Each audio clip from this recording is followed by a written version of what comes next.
And today we bring forth the story of a man, the Muay Thai Emperor, and the story of how he became who he is.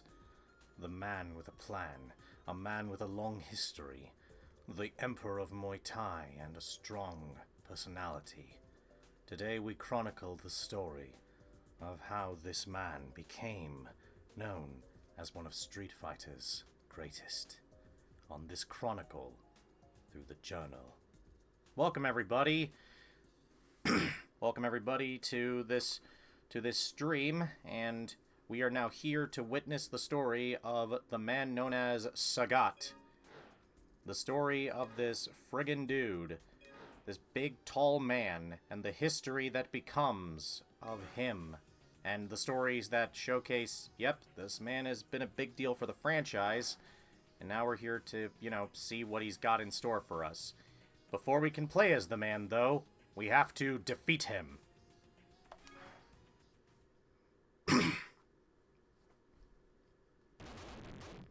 Because, of course, if you're doing a history on Sagat's entire history, you gotta go through the OG Street Fighter, and it's horrific jank.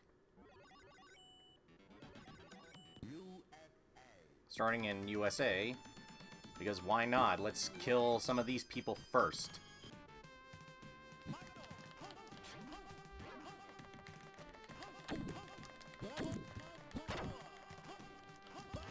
Because, of course, this game is absolutely jank and a half right now. This game is gonna be that way sometimes, because Lord knows, this game is already gonna be rough as usual.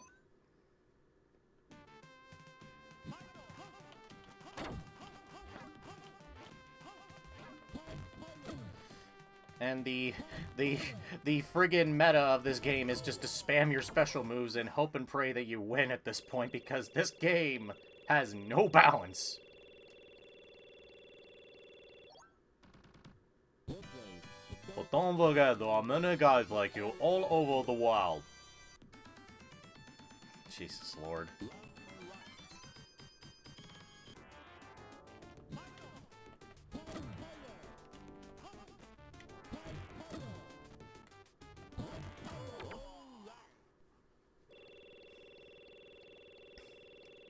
This game is so horrifically unbalanced and just jank to a point where it's like, every time I play it, it just continues reminding me, yep, this is certainly Street Fighter 1, alright.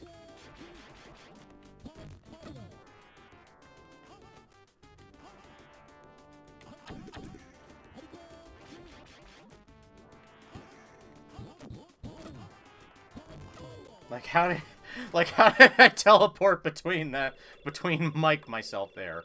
And no, just to clarify for anyone wondering, no, this guy is not Balrog. He's not Mike Bison. He's just a boxer named Mike.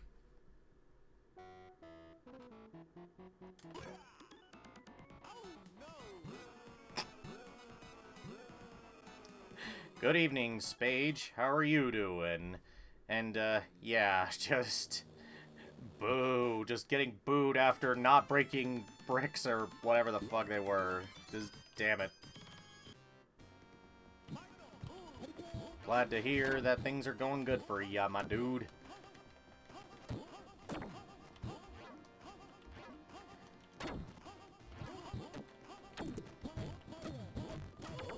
Doing alright for the most part. Got some new medication today, so I'll probably take that in like an hour, so that way I can do that. Maybe I'll do that after like a break, after I do like one of my games and such, because yeah. Just Street Fighter 1, everybody. This game is jank and it makes no sense. Because if there's one thing this game does consistently, it's be jank. But yeah, life's been hopefully doing good for myself. For the most part, all I'm really doing is just living, and now I'm just streaming Street Fighter games, because why else? Because what else would I be doing with my life? Yeah, fighting jank, not fighting street. True. But unfortunately, I'm not playing the TurboGrafx version. Well, okay, unfortunately is kind of a strong statement, because, well, the TurboGrafx version wasn't that good either, but, at least I'm playing... But, you know, I'm playing essentially the arcade version through the 30th anniversary edition because, well, of course.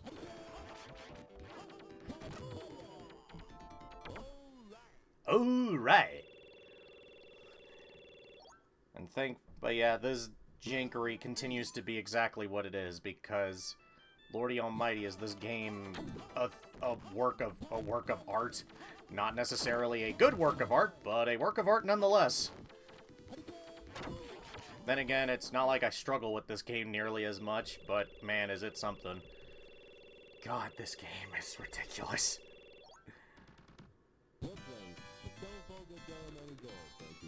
But don't forget, there are many guys like you all over the world. Jesus.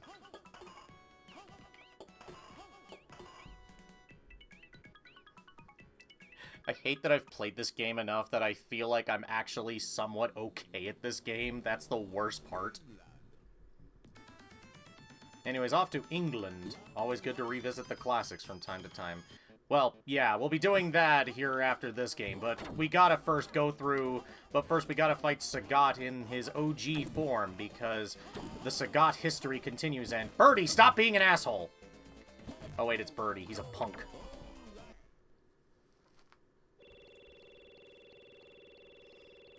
But yeah, we'll be going through, like, actually good games after we're done with this piece of jank.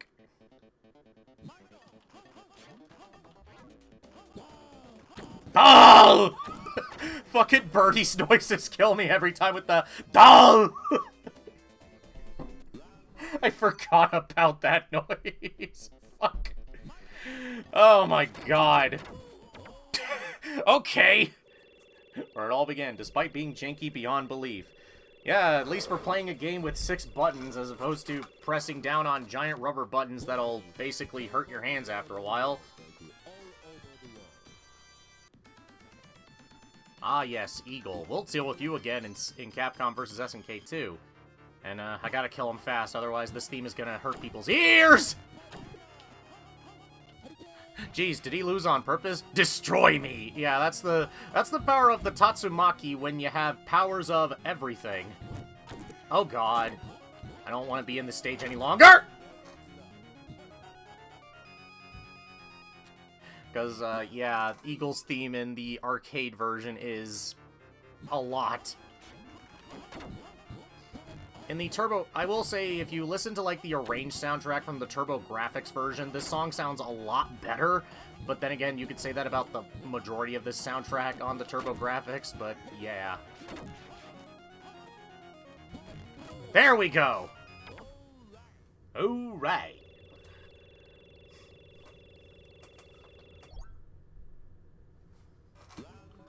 God, this just, yeah. But yeah, just goddammit, Eagle, just... Again, Eagle, my dude, you are certainly doing the thing. Oh, God! Oh, damn it! He's the one who gets to say it first.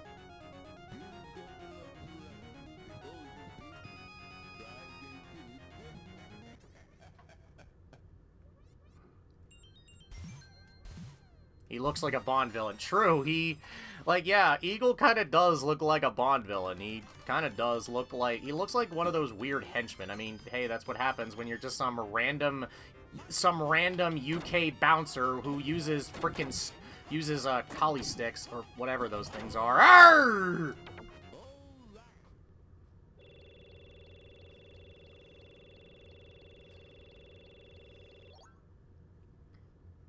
Thank you, yeah. I sometimes forget what things are, because if there's one thing I'm bad at remembering, it's names of weapons I don't commonly use. Oh, God. There we go! Hadouken to the face! Indeed. Yeah, true. Because collie sticks are not a common weapon used by people a lot. I think there was a Dynasty Warriors character that used collie sticks once. We broke a brick! Or cinder block. Yeah, that's a cinder block.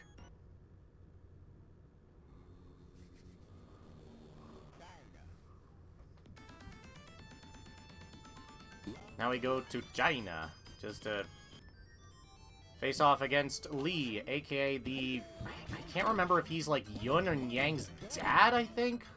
Or he's like he's someone related to Yun and Yang from Third Strike / Street Fighter 3.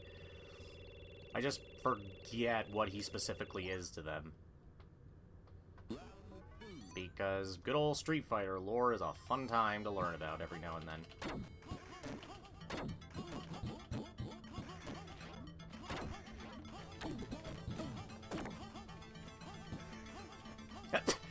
Can you stop jumping, Lee?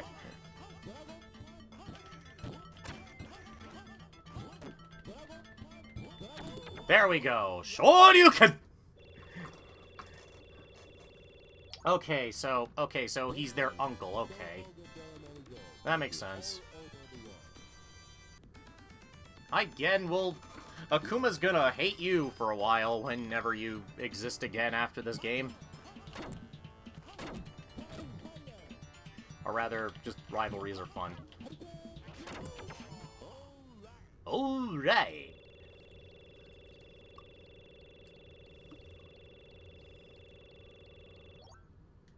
Yeah, again.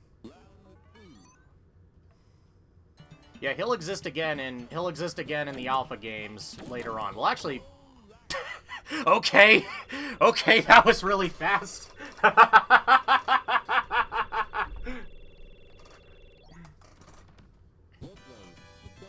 God, just Shoryuken kills him immediately. Jesus Christ. Didn't he fight Akuma to a standstill? Correct. And, yeah, let's just say him and Akuma are rivals, and because he wants to die by honorable battle, and, well, he almost got that. We'll save that for Street Fighter 6 at some other point when we get there. Not Street Fighter 6, Street Fighter 5. We'll get to that in a few weeks. We'll get to that in a few weeks. For now, we gotta deal with Sagat's student, Adon, this jackass. They spelt Thailand wrong? Oh my god, did they? I didn't notice that.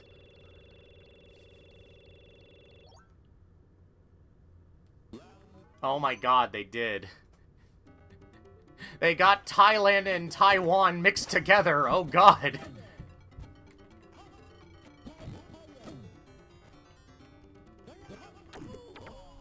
Oh my god, Adon went down, well, okay, Adon's a chump, so, yeah, good job, Adon, you jackass.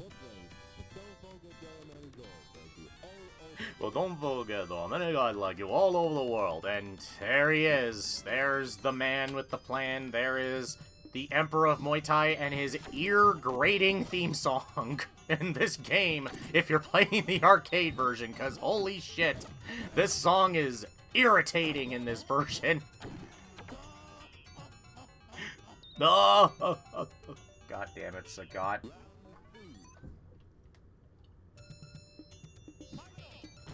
Ugh!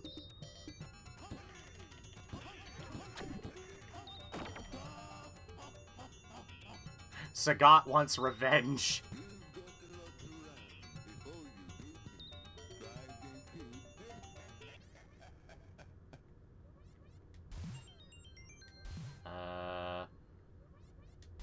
Sure, that's what I'll put in because I'm an idiot who doesn't know that it's supposed to be the square button I'm supposed to press. By the way, I'm playing this via the 30th anniversary collection, so obviously I've got an actually decent controller on me, and... oh, God. Ow. Yep. Yep, she was indeed trained by Gen back in the early days. Ah! Ugh. Okay, so, the last time I did this stream, Sagat went down like a chump. Now he's actually trying to be like, yeah, of course he's gonna try and make me work for killing him because, you know, he wants to make it a challenge. I mean, in the words of this game, you've got the lot to learn before you beat me. Try again, kid. Hey, hey, hey, hey, hey, hey, hey, hey, hey. The fucking laugh. His eye patch is the wrong way. To be fair here, his eye patch is always wrong because of ambidextrous sprites. Like, that's just the thing about Sagat. His eye patch and his scar always switch places every time he's on screen because, you know, sprite work is hard, and trying to make a sprite that's not, you know, trying to make a sprite that swaps proper places is really funny. Obviously, this wouldn't be a problem when we got to the 3D models! What the fuck?! Jesus Christ, Sagat!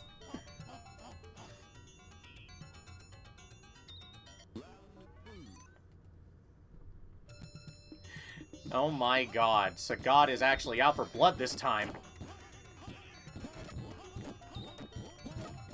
What the?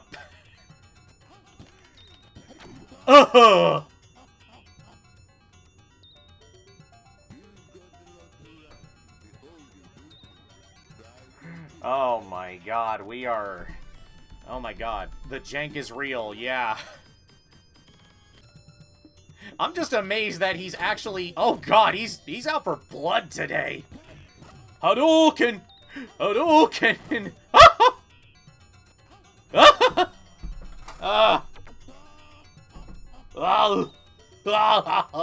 Oh god. I'm slowly turning into Arnold again, god damn it. The Arnold noise has come out again. Oh god.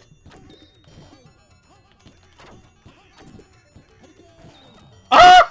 I Tatsumaki'd into the tiger shot. Oh, Christ. Great, we're already... Great start, me. I'm already off to dying a lot to Sagat. What else is new? What else is friggin' new? Ah! Oh my god!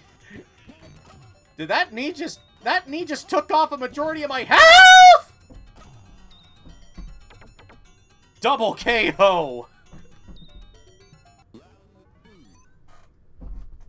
It technically didn't count as a win for either of us, so screw you, player! Oh my god, this is already off to... Yep, this is a promising start.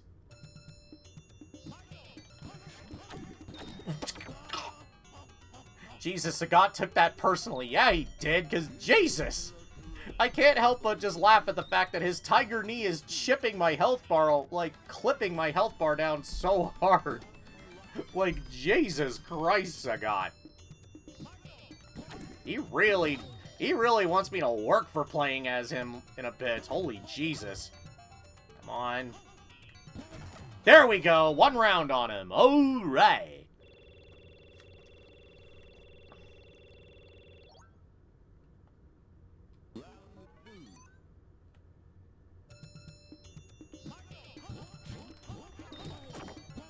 Hadouken! Ah! Okay. Okay, I tried blocking and bro's just like, well, time to tiger knee him. Tiger knee, tiger knee. Jesus Christ.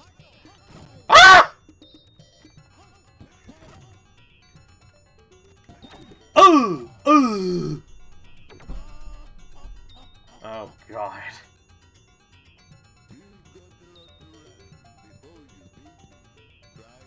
I hope you got...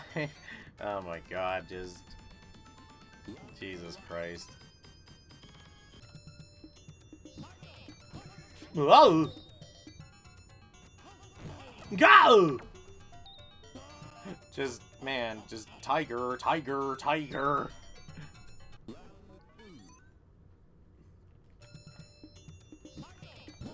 Hadouken! Hadouken! Hadouken! Hadouken! Ah! Ah! Ugh. Come on. What the? Ah! Oh, come on! I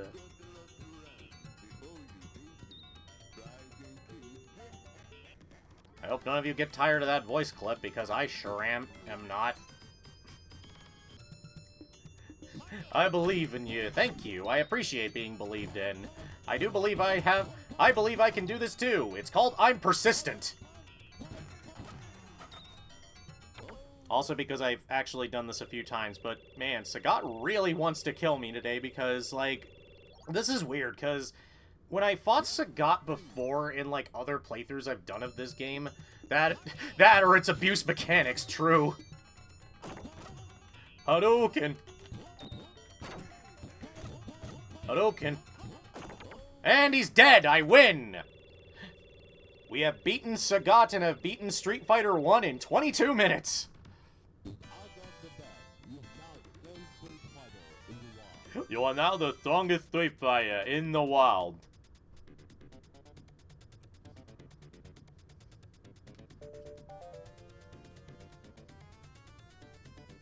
A friendly reminder that this is indeed how we got here in the first place.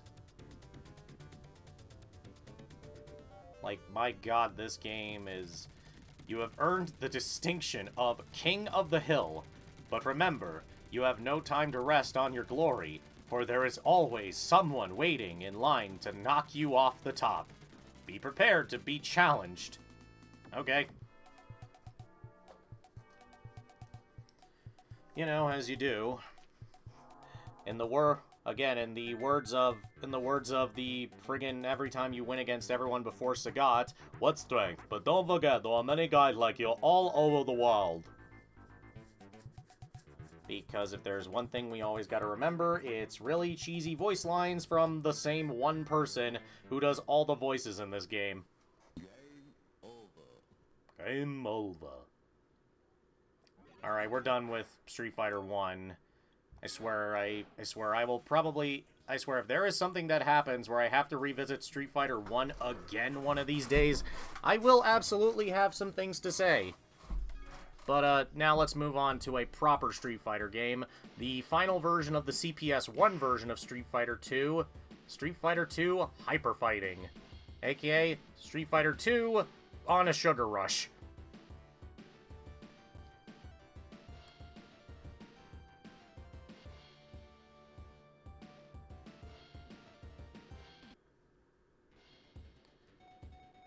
And since the bosses are all playable, let's get on moving and play as Sagat through his arcade modes, because that's what we're here for. To learn the history of how Sagat went from this man with a plan to this guy who goes kinda crazy. Here we go, the Street Fighter everyone knows of. Correct. You know, the game that's actually good.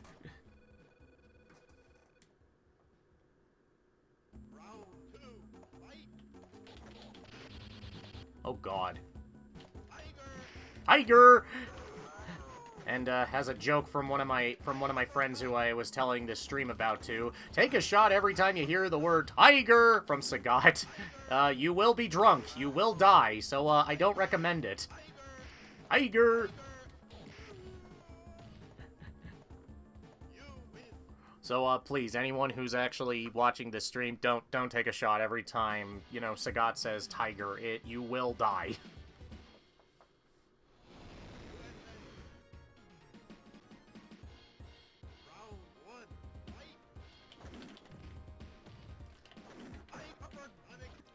Tiger!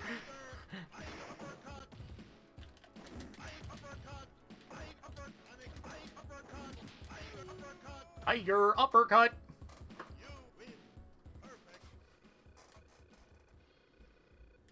But yeah, so just to kind of now actually talk about this briefly, since, you know, I have the ability to, Sagat is actually my main in most Street Fighter games. He is the character I play as when I get a chance to. He's the one I got the most comfortable with over the years. Basically, I'm basically Shoto trash, is what I say. I play as basically any of the characters who use these kind of fighting styles where you have the fireball and the uppercuts and stuff. I am always for that. That is how I play these characters, and that is just what I'm good at in these games. And Sagat is that, but he's a lot bigger, and he's also lankier, and he's also got way longer limbs, and yeah, he's got a lot. Ow. You have characters who can cover all bases. Yeah, basically. Like, the only characters that I main that aren't exactly that is characters like... let's see. There's, let me think here for a moment. There's Carmine from Under Night in Birth, who is a set play character. A set play character who is more about just giving people shit by just using blood spikes and shit. Oh, God!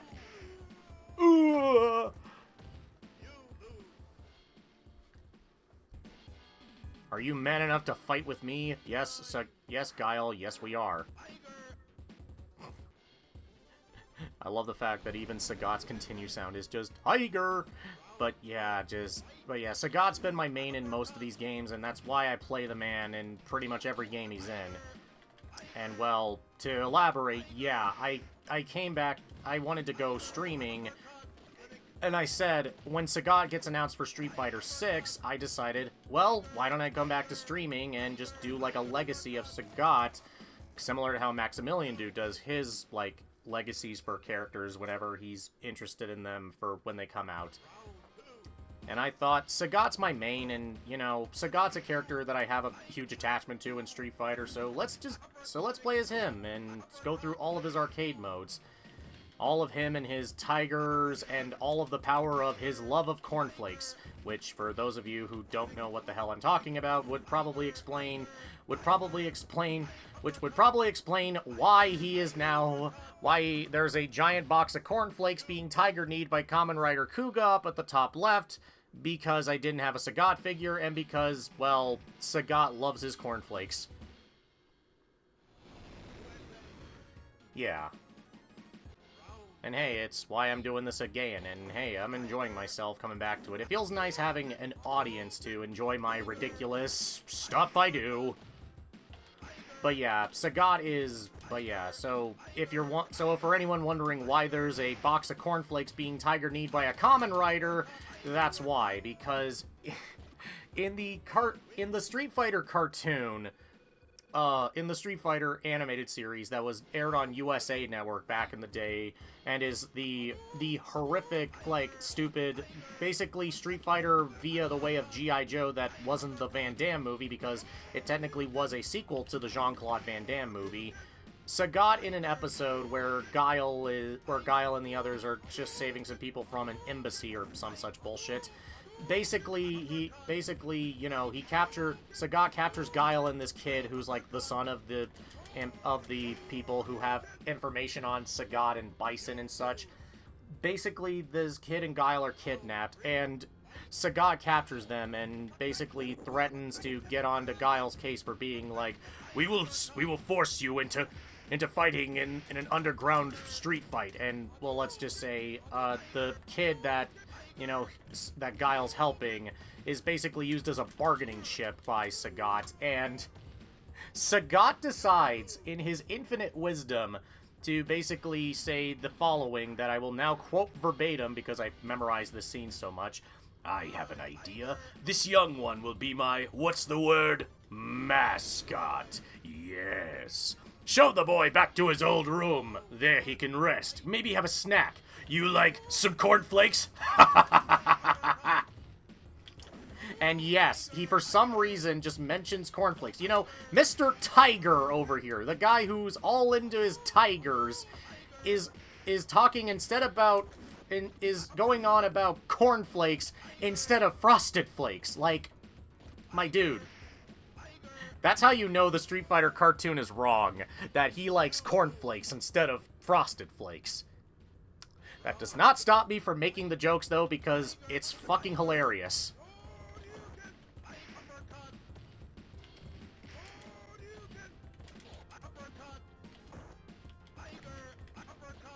Because it's just the stupidest thing. Is just the fact that this man is known for his cornflakes, to the point where people have actually made Mugans of Sagat, but instead of Tiger, it's just him firing out a box of, like his Tiger shots, it's just him firing out a box of cornflakes, where you just hear the cornflakes. It's so stupid, but I love it. Again, the Street Fighter cartoon is a meme machine. For those of you who have never seen it, obviously some people have seen clips of it. The most obvious clips that everyone knows is having a look at the abundance of Street Fighter games, and they're almost as bad as the Persona games. I'd argue, well, it's worse in a lot of areas because Street Fighter's been going on for a long time, and there's a lot to this franchise, and more so, it's something. But like, the Street Fighter cartoon is a friggin' meme machine with all of the bollocks that it does. The most famous of which being Bison just... Because everyone has seen that scene of Bison just going, yes! Yes! Everyone knows that scene, and it is basically one of Bison's most famous scenes, despite the fact that it's from an adaptation that most people don't really know about outside of memes. And it is quite the experience. Alright, we gotta go up against Chunners now. Good old Chun-Li. But yeah, just the whole story of Sagat and his love of cornflakes, and yeah, Sagat is kind of known for being that dude. And yeah, Sagat was just, let's just say Sagat has a bit of infamous reputation amongst certain clips of that show, and that's not even obviously my favorite. I mean, cornflakes is a decent breakfast. I don't really like cornflakes, but I'm a fruity cereal guy, so I'm obviously not exactly known for being a healthy eater, so whatever. Tiger uppercuts just friggin' stops Chun-Li from kicking down on me. Beautiful. But yeah, I'm more of a fruity cereal guy. You get me some Trix and Fruit Loops, I'm all for that shit.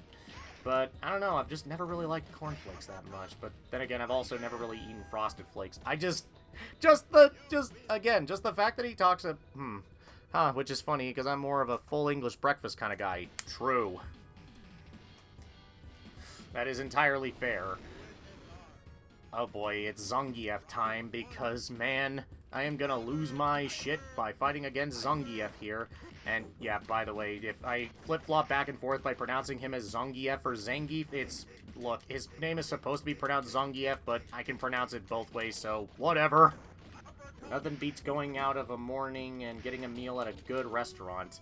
I'd like to do that one of these days, just find, a decent restaurant and go and eat breakfast for once, because it sounds nice. I just don't have a lot of restaurants near me that I like to visit, and I just don't go out to eat very often because, gotta save that money and also just find ways to make food at home.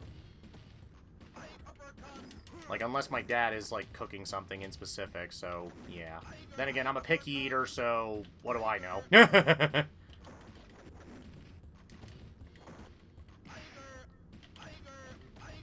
Tiger! Tiger! Just all the tiger! Jesus Christ. My god, just all of the tigers. Tiger!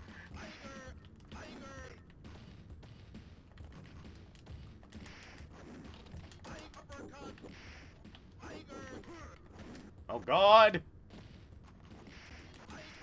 Tiger uppercut! Tiger! Oh god! Magic Pixel Zangief win! Zangief lived by just that much. That very little amount. God damn it.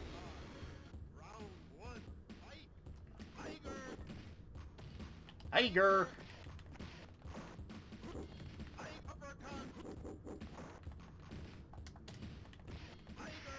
Tiger! Oh no, no, no, no, no, no. Woo!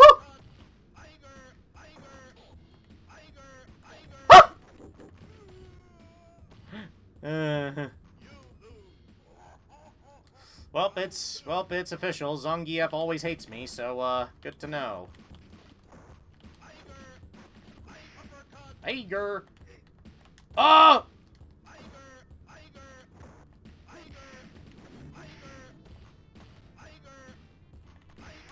Tiger uppercut!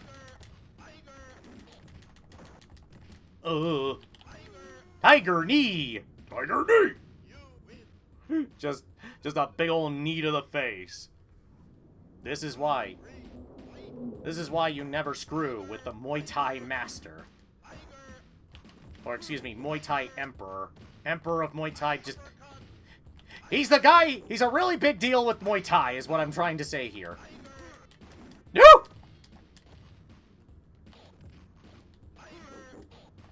Oh! Oh, God. Good old spinning pile drivers, everybody. They always hurt every time. My strength is much greater than yours.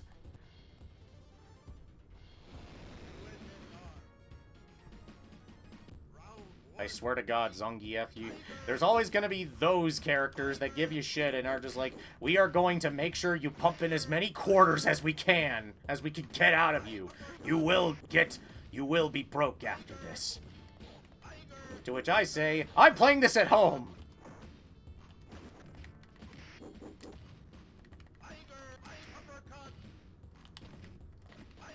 Oh no!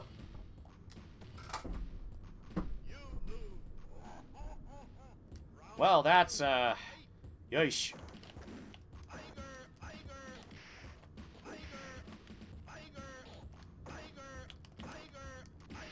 Tiger! Tiger uppercut! I'll be back in a second. Quick chore to do. Fair enough. Hope the chore goes well for you, dude. To be fair here, you're not missing much until I beat Zangief, which, considering how I'm doing, might take me a bit.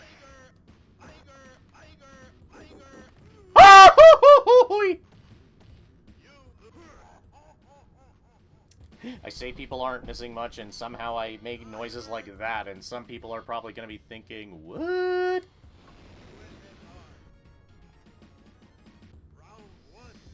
Okay. Tiger! Tiger uppercut! Tiger uppercut! Woo-hoo! Oh no! Ugh! Tiger uppercut! Got a round in. Screw you, Zangief.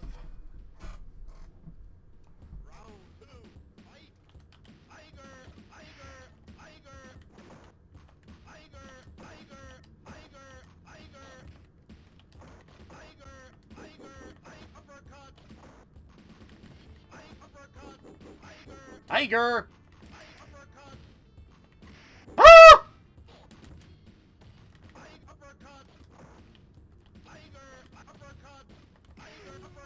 Okay, Zangief defeated. Thank Lord. We have defeated Zangief now.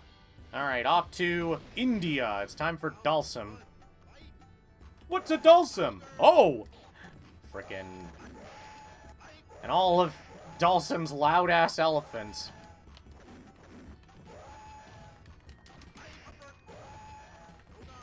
Yoga, yoga, yoga, yoga. Let go of me!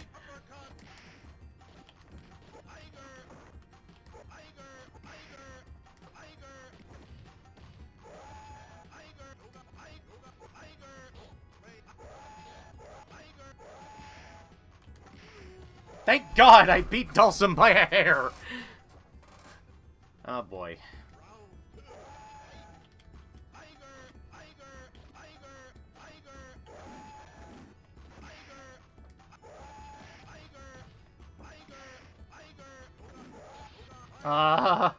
Yoga! Tiger uppercut! Let go of me, let go of me, let go of me, let go of me, let go of me, let go of me! Tiger uppercut! Tiger uppercut!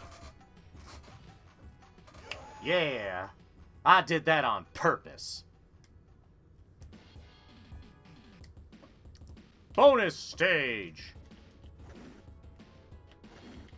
Ack! I am failing massively.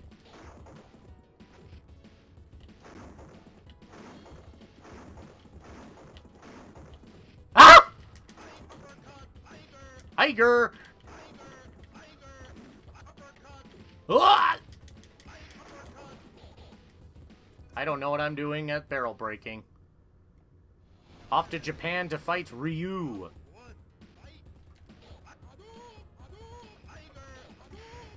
Hadouken!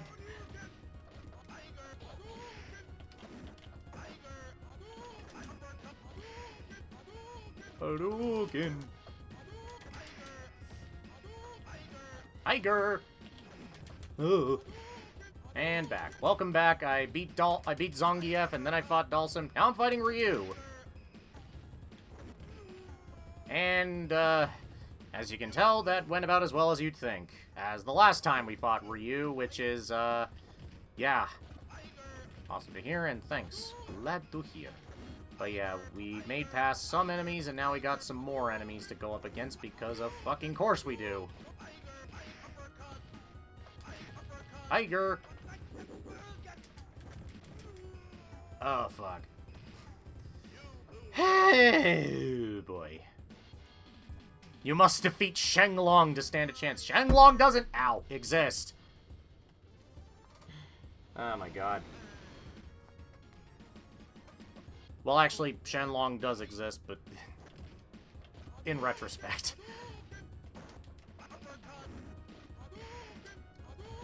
Yeah, because of lore shit and because of stuff that they finally did, Shenlong... Translation errors, you gotta love them. True.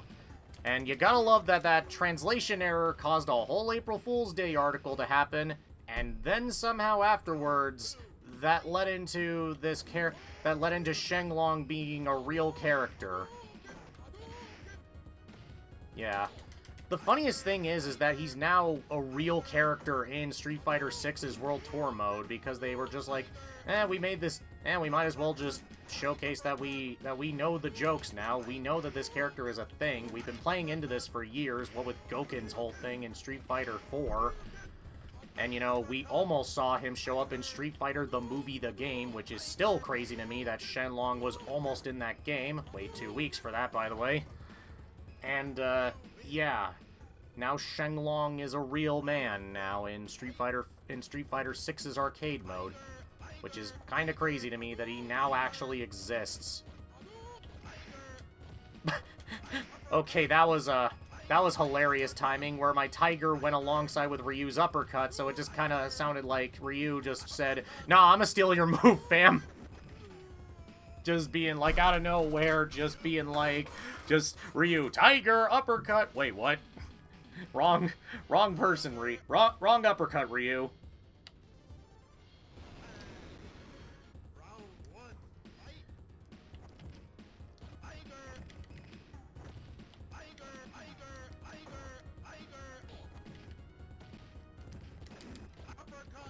Tiger! Ah!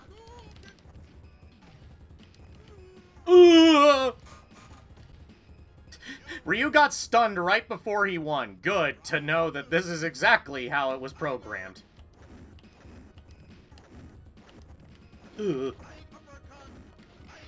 Tiger!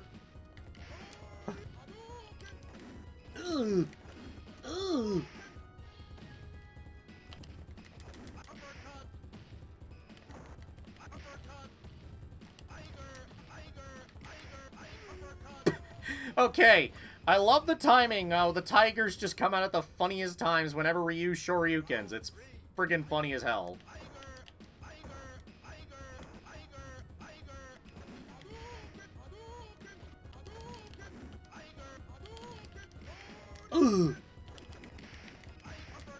Tiger uppercut!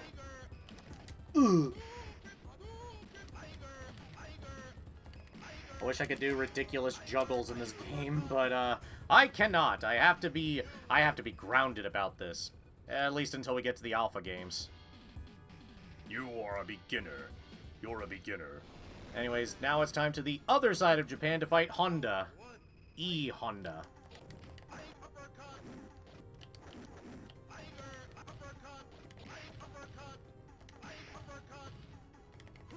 Let go of me, let go of me, let go of me, let go of me. Did this motherfucker just 100 hand slap me to death after taking away my health with that grab?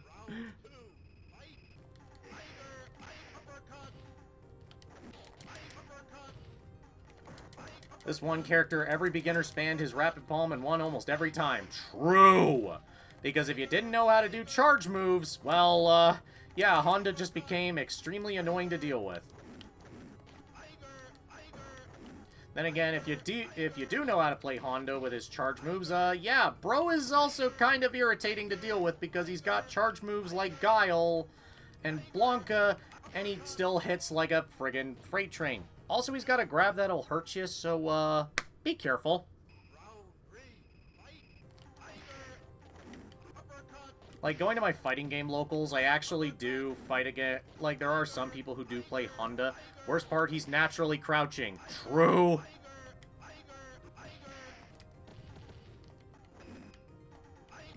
Okay, yeah, some attacks will, thankfully, still hit, but, you know, the thing is, he's actually not always crouching.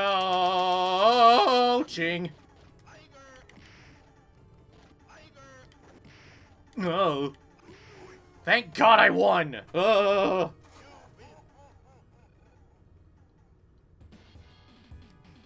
Alright, now it's time to go and fight the 4 kings. Starting off with Balrog. It's time to fight, clearly not Mike Tyson. And yeah,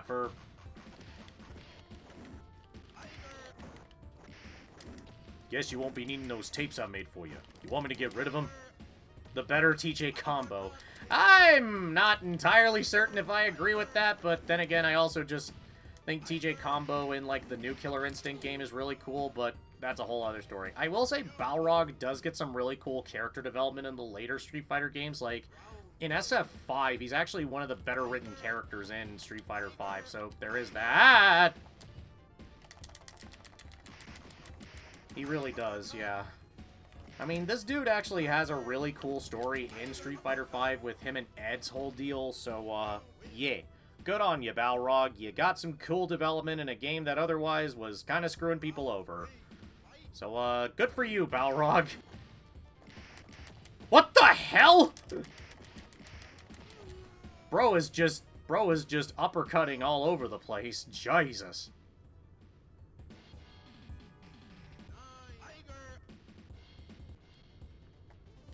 The big problem as Street Fighter has for later games. Far too many characters. I mean, I like big rosters for games, so I don't mind it too much. It really just depends on specifically how you feel about, like, some of them. Like, there are some characters who I like and wish would return, and other characters who I'm just like, please let them never return again. I'm looking at you, Rufus. Okay, to be fair here, there are people who like Rufus, but, I ain't one of those people. I ain't one of those people. I don't like Rufus. But, I'm saving that for when I get to Street Fighter 4. We'll talk about him later. But then again, there are other characters that I'm just like, I'm good never seeing you again.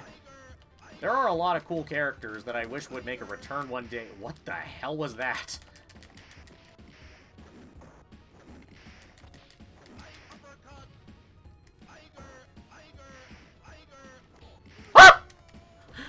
Bro just dashed over and said, "You're gonna fire at me? No, I'm just gonna punch right to you."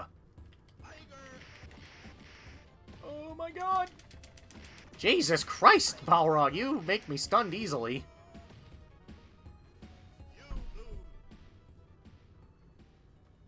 This playthrough really wants me to take longer to complete it, doesn't it? This run-through really wants me to take longer to do this one, because, like, holy Jesus.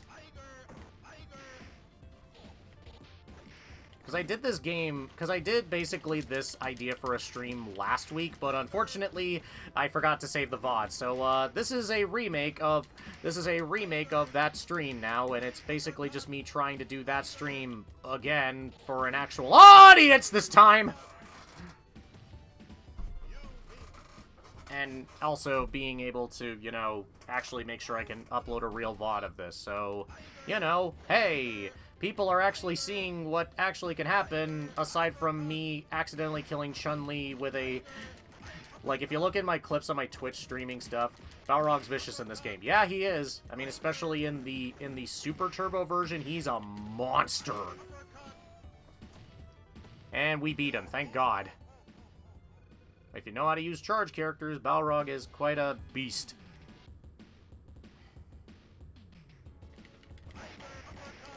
Ow.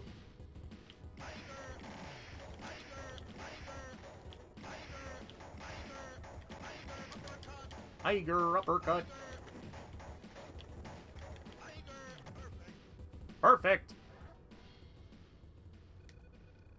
Now the real character I'm dreading fighting against is you, Vega.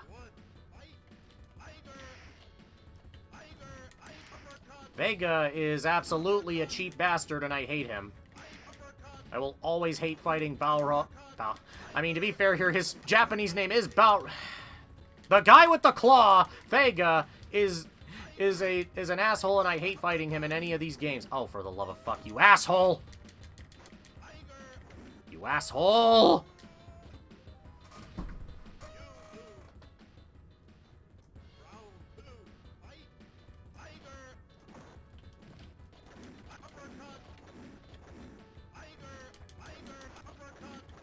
Yeah, Vega's an asshole, and he always clings to the background just because he's like, well, time for me to suddenly start being in the background now.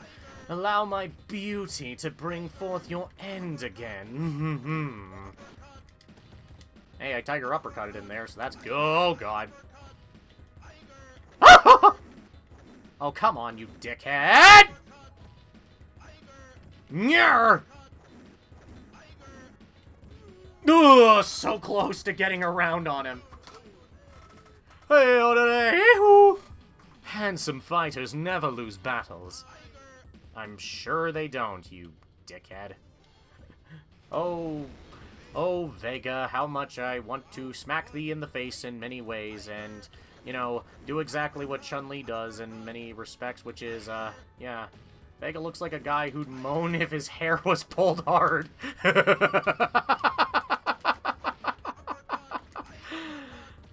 Oh my freaking god, I mean, this is the same guy who is, I mean, he's a freaking bullfighter who also has a weird thing for being a sadistic asshole. I mean, he joined Shadaloo because Bison's like, I would like to rule the world. And Vega's like, ah, so you're going to allow me to hurt people.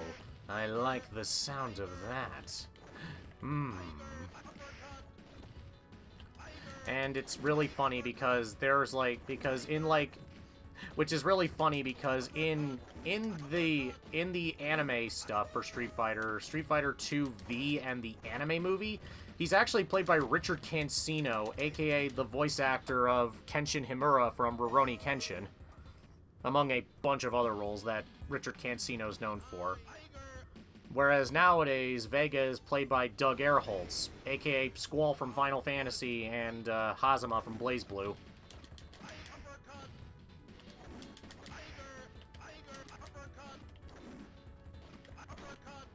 Tiger uppercut! Bitch. Bitch. Bitch.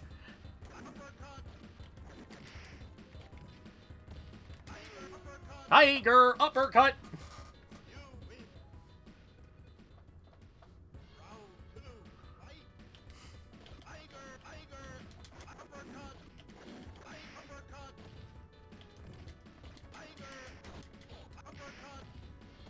Although, admittedly, if you're also going to be thinking of Vega and anything, it's also going to be the fact that he has a fight scene headed up by KMFDM, of all things. Yeah, in the Street Fighter 2 animated movie, in the fight scene with him and Chun-Li, they play Ultra by KMFDM in the background, which is genuinely, like, the coolest thing ever, and it's actually how I was introduced to KMFDM.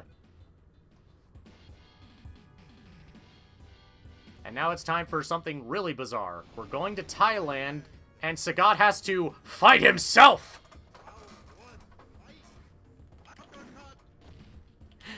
Yeah, speaking of Persona from earlier, Sagat is actually doing what he does, is doing what Persona 4 characters do, facing themselves.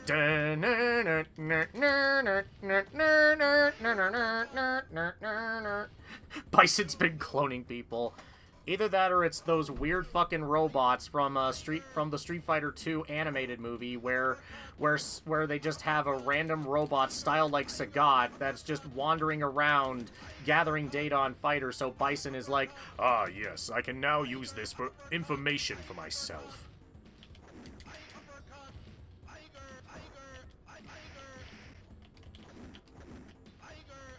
Ugh.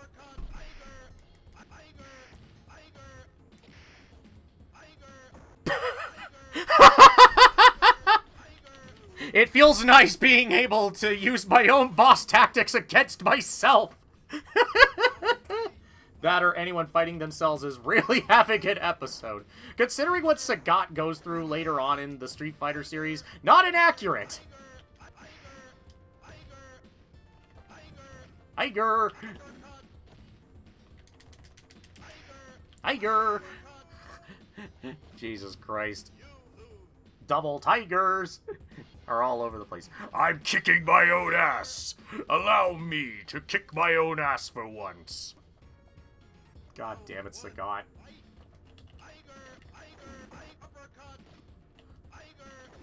Actually, speaking of stuff with Sagat, actually, now that I'm thinking about it, that weird thing about him is that I'm reminding myself that because I remember myself with that cornflake scene from the Street Fighter Western animated series. He's voiced by Robert O. Smith, who, from what I remember, unfortunately he passed away back in 2010, rest in peace. I think he was the Ocean dub voice actor for Guru from Dragon Ball Z, aka the Canadian voice actor for Guru, which is the funniest thing to remember. And it also reminds me of another one of my favorite Sagat quotes from that series, where he actually comes up with where while Guile is fighting in an underground fight and he's just constantly dealing with jobbers, Sagat basically just goes, "But look, he's wearing out. He's wearing out. Perhaps someone's mother would like to take him on next." I don't know why he says mother like that, but it's fucking hilarious. But yeah, Sagat has beaten himself, and now he must fight Bison. Clearly not Kato from Doomed Megalopolis.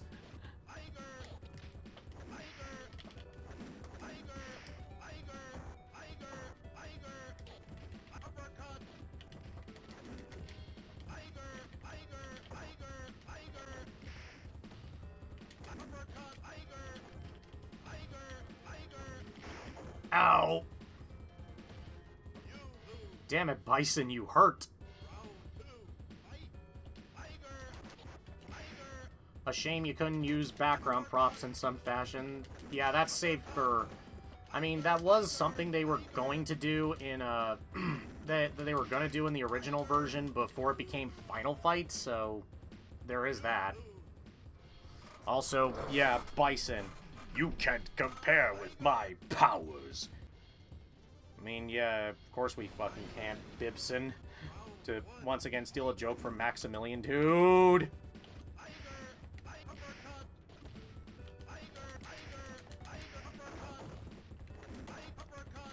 Ow.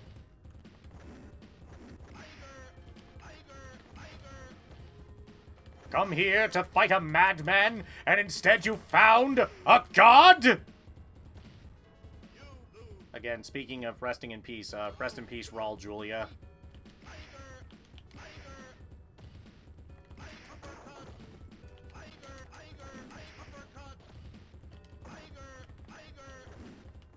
Yeah, every bison dollar will be worth 5 British pounds.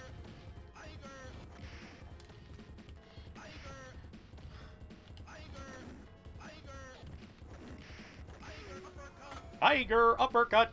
Yeah, just good old Bison and his way of working, aka being the absolute ham and a half that he was in the. Because I had to remind myself of him in the Street Fighter movie because, again, Raul Julia's performance was a beautiful thing. Just a reminder that, yes, the Street Fighter movie is a dumb movie, but I love that movie for how dumb it is. Anyways, we beat Bison, and now we finish Street Fighter 2 Hyper Fighting, the CPS-1 version. I still can't get over the fact that literally this is the ending that you get for these 4 kings. The new king of Street Fighters looks around for the wandering warrior who is stronger than himself. He thinks, "Come back, Ryu, get tougher and learn what it is to be a loser. Today, my great scar shows I have learned and overcome. Until then, I'll be waiting." The title of the world's greatest fighter means nothing to him. It is the power of the fight and defeating a worthy opponent that he lives for. Maybe he was born to be a fighter. Sure, that's how it'll work, I guess.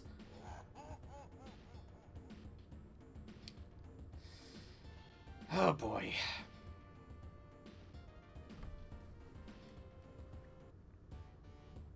So, funny story. We actually have to move away from the 30th anniversary collection for a bit, because I actually have to move over to a different version of Street Fighter 2 over here in the Capcom Fighting Collection 1. Because Super Turbo, the final version of Street Fighter 2, was essentially has a bug in its difficulty where the game is set to the highest difficulty even if you change the difficulty. But on later versions such as the HD Remix, Ultra Street Fighter 2, and the version we're using, which is Hyper Street Fighter 2, the Anniversary Edition, this game actually has a toggle to make the difficulty set to the Japanese, which is, you know, actually selectable difficulty. So we're actually playing this version so that way I don't lose my goddamn mind. Okay, something is off right now about something here.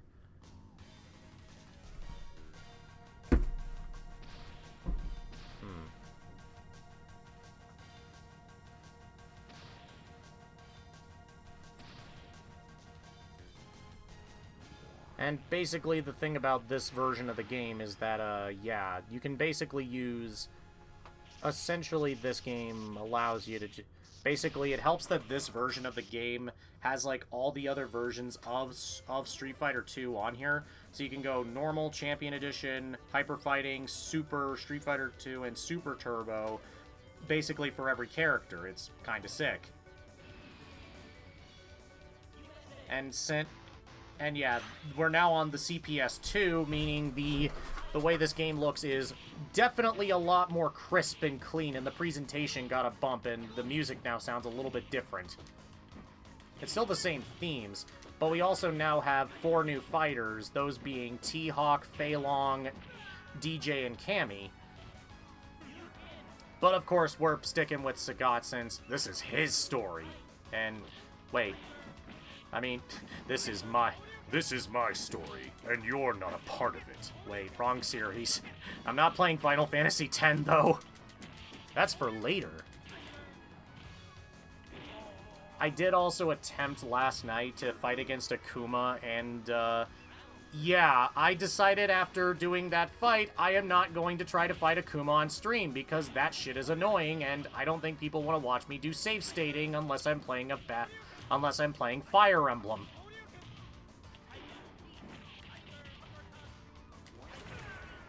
So, yeah, instead we're just gonna stick with just, you know, not worrying about getting to Akuma. We're just gonna play through the game normally and see how these new fighters deal with us. Ah, Cammy, a very popular character who shows up in this game and is actually a really cool character. But, you unfortunately have the problem of you kinda suck in this game, and then later games would rectify this by actually making you pretty good. To the point where some people hate fighting you in Street Fighter V and a few other games. Ooh!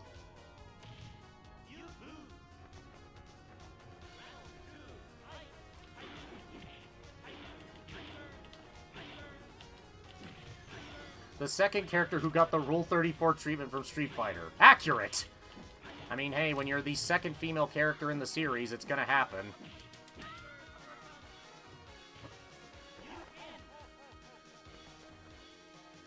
I mean, it also doesn't help that woman literally has a win pose where she turns her back to you and shows off, just to quote Al Pacino from a movie here, 'cause she got a great ass! And you got your head all the way up it!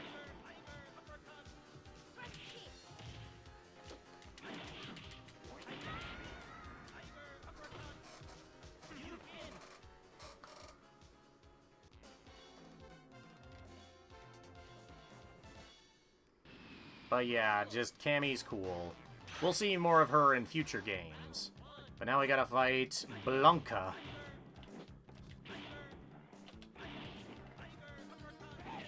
Ow. No. She looks less beaten up and more like she woke up too early for work.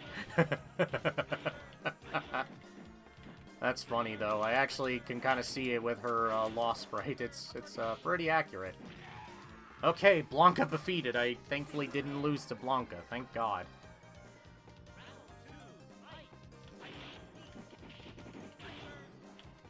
Tiger! Oh God, get off me! Get off me, Blanca! Tiger!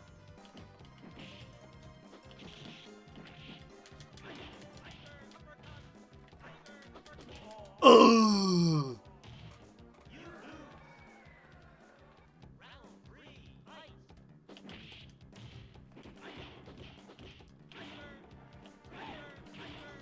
Tiger! Ugh! Ugh! Well, there it goes.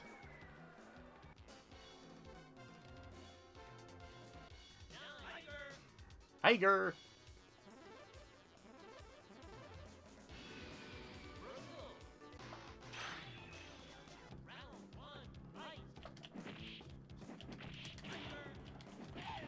Ow. Ow, ow, ow, ow, ow, get off me, get off me.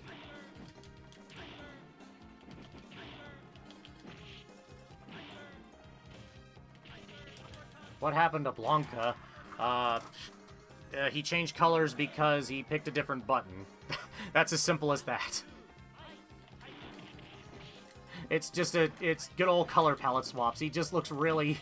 It does look kind of funny how he went from like the more greenish color to suddenly he's charred as hell in this color scheme for some reason. Tiger, tiger. Oh God. Blanca, will you stop jumping? Ah! Oh! Get off me. Get off me, Blanca. Tiger. Ugh. Oh! Oh!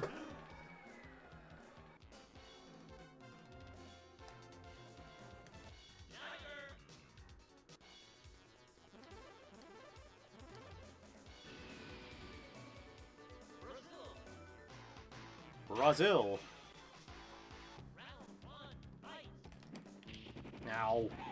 Ow. Ow.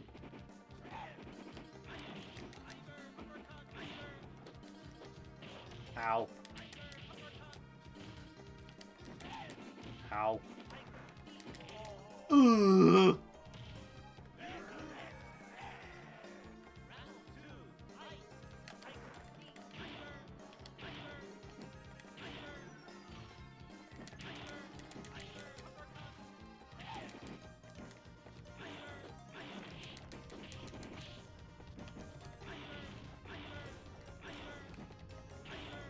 Is it me, or does different colors of enemies change up their fighting strategy? It might just be you, because I ain't noticing anything! It's just this game has funny AI. The AI in this game is really weird.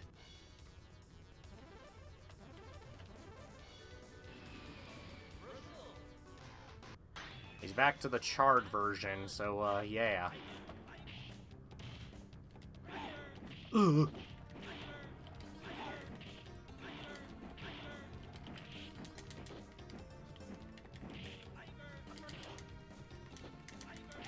Ow.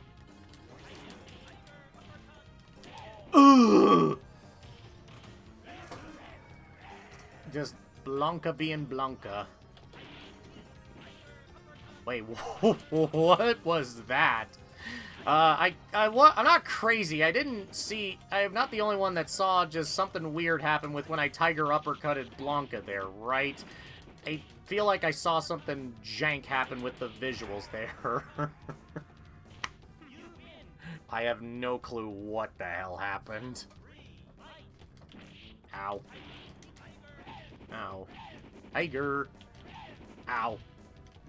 Ah, man.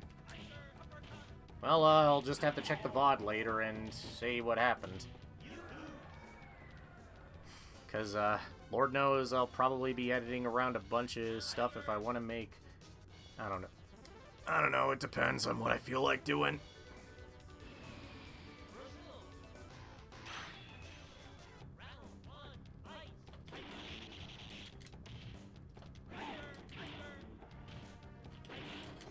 Ah, so this is what Street Fighter the movie got it from, with the way Sagat has the yellow shorts.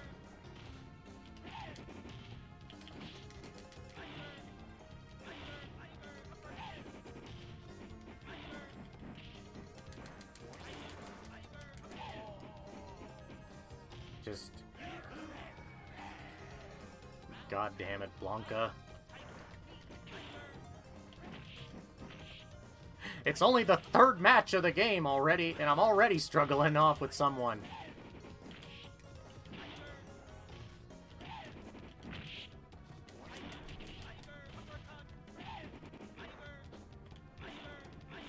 Ah!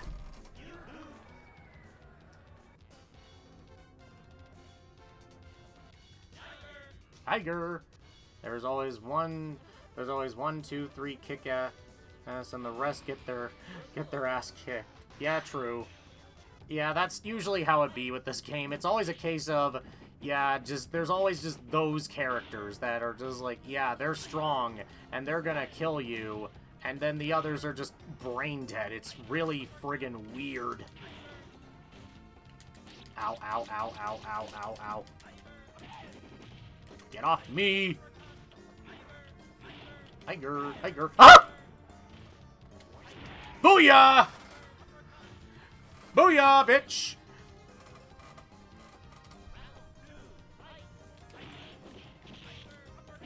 Ack! Ack! Ugh! Ugh! Ugh! Ugh! Dying everywhere. Tiger. Oh! Oh! Oh!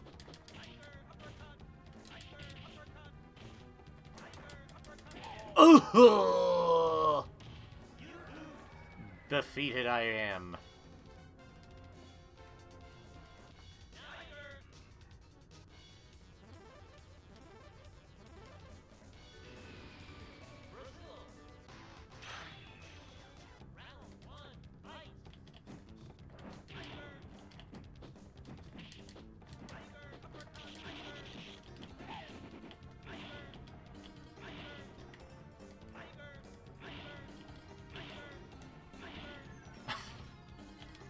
Okay. Strategy against Blanca. Just don't even get close to him. Just Tiger Shot his ass until he's dead, I guess. I guess. Ow. Ugh! And then he... Oh god, he's learning. Oh god, Blanca's learning. He learned how to dodge. I mean, he's green. So I guess it makes sense. Wait, he's not green currently. Fuck!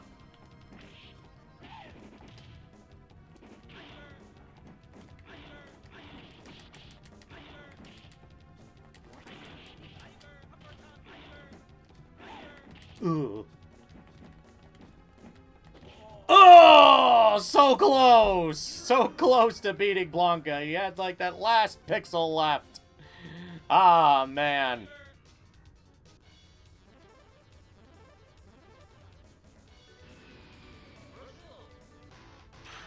Yeah, it's always the worst when you're, like, so close and it's like, damn!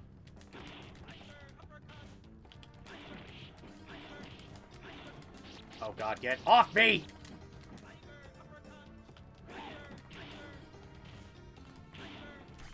Oh, did not mean to open up that menu. Ooh!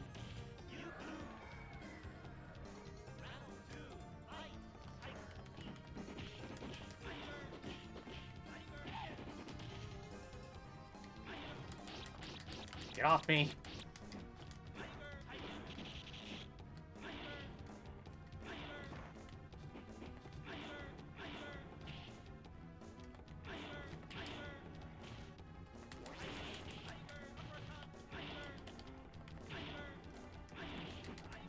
Ugh.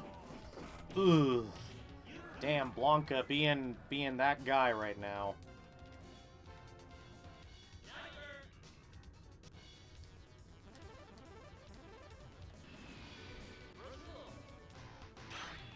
Man, we're only at the third match in this already, and already Blanca's giving me some shit.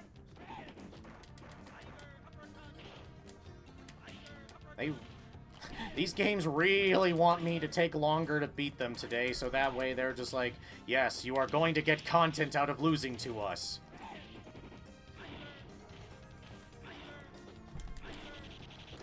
Oh!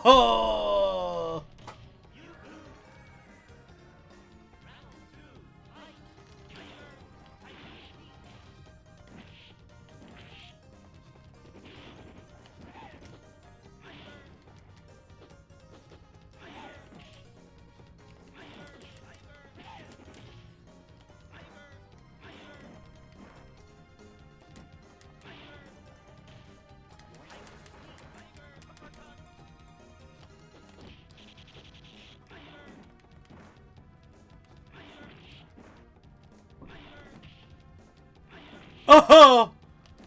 Oh! Oh, thank God. Oh, let's go.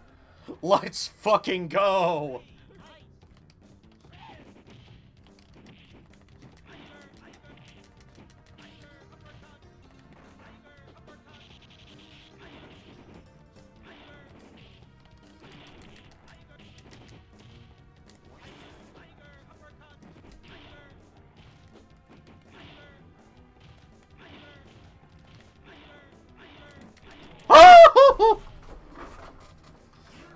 I had the right idea, but it didn't go anywhere.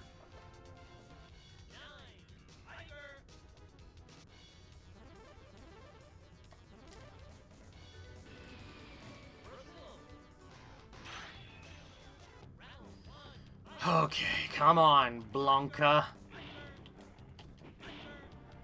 No, Blanca, I am not buying your mascots. I don't have the money. For now, at least.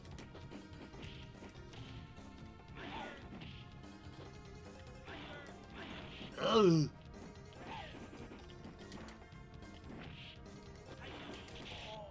Oh, what? Oh my God.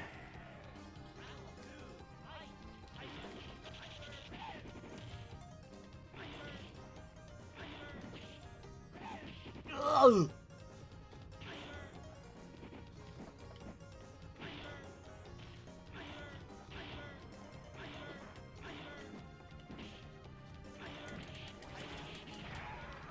Tiger uppercut. Tiger genocide.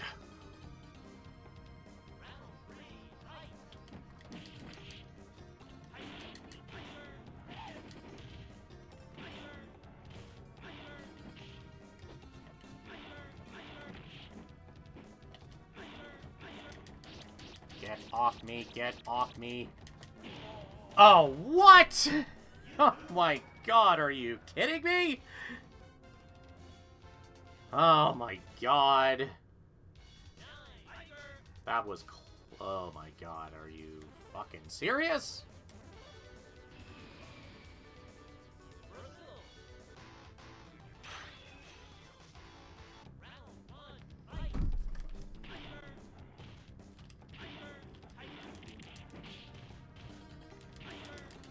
Oh, come on, get off me.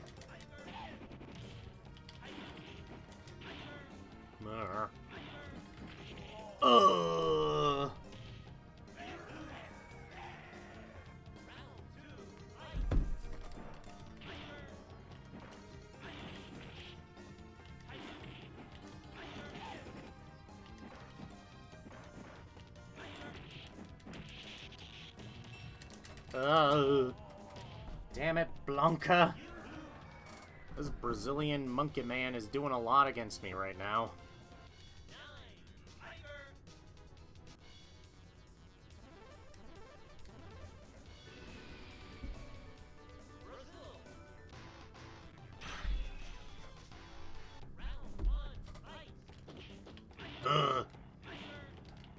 Boo.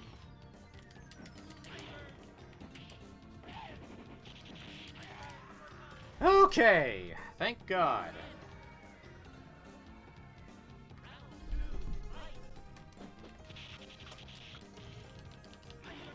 Tiger. All the times of the tigers.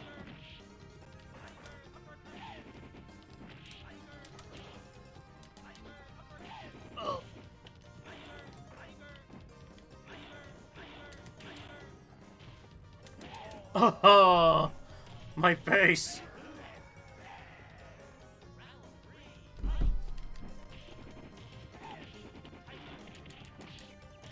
What the hell? Oh my frickin' lord. Oh.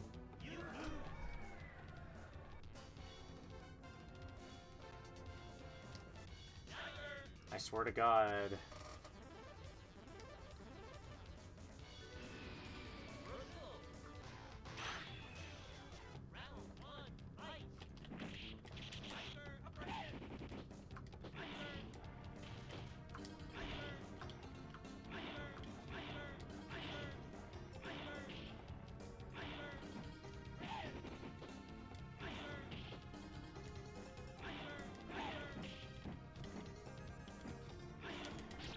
Get off me! Get off me!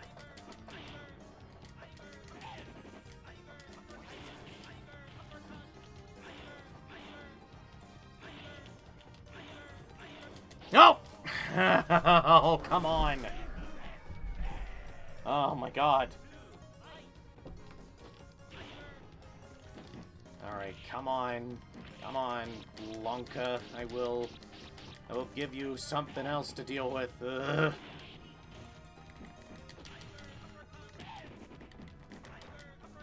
Oh! Come on. No! Frickin' hell! I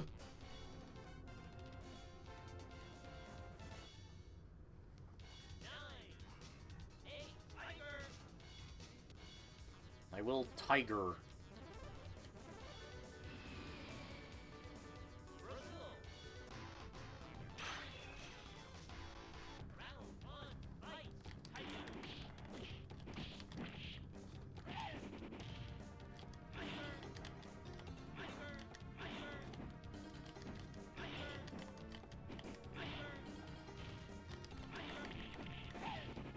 Oh! No! Friggin' hell. Ugh.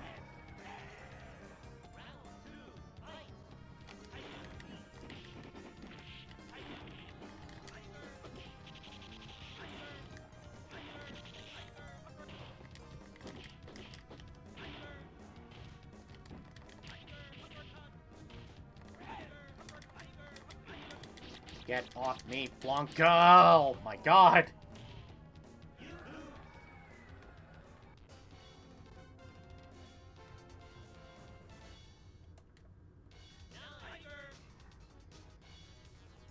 I will tiger.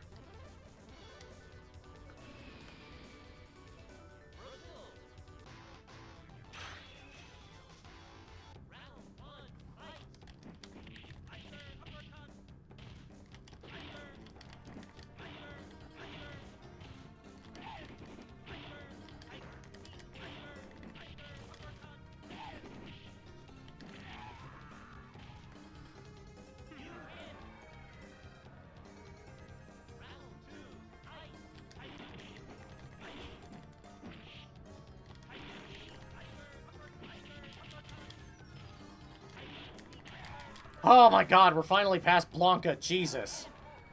Took me longy freaking enough.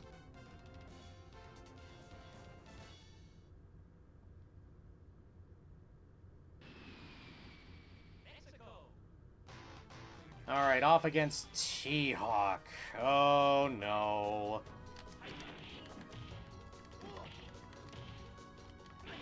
Go home, Blanca, and stop hindering progress.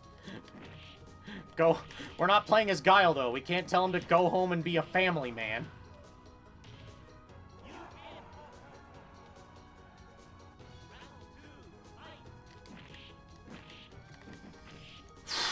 T-Hawk, though. That's a character that I've fought against and I struggle with on occasion whenever I fight against one of these... a player like T-Hawk. If the AI is gonna... never mind, I'm just gonna shut up. I suck at fighting against T-Hawk is what I'm trying to say here. And, trying to double jinx myself just ended up just regular jinxing myself because of fucking course it did. Ow. Ah!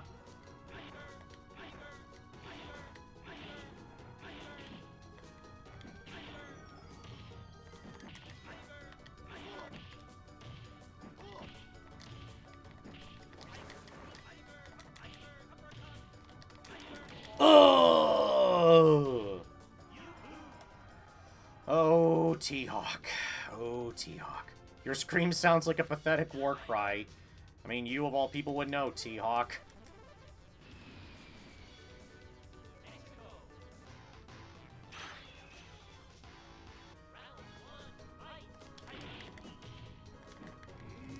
Ugh!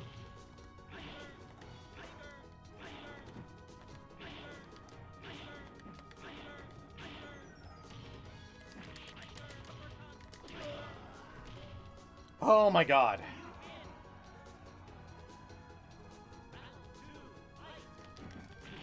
Ow. Help me get out of this shit!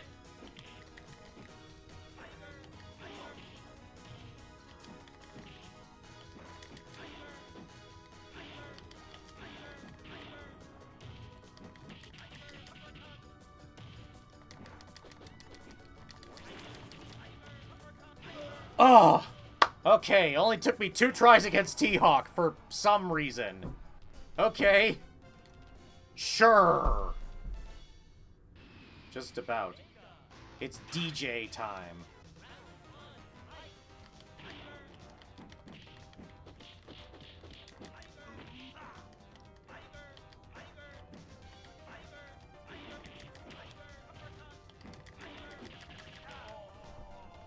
Good gravy, DJ.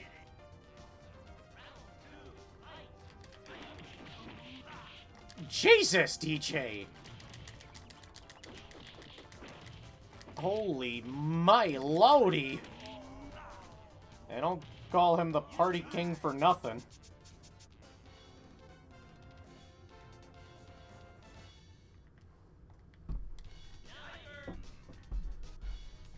I am going to stop myself before I try to do the Jamaican accent because I am white as hell and I don't think trying to do a Jamaican accent would be a smart idea for me.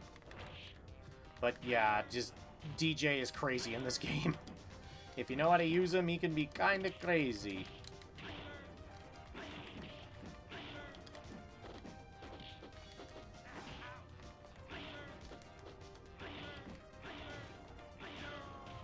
No! I will say DJ probably has my favorite death scream in this game where he just goes, "No!" It's funny.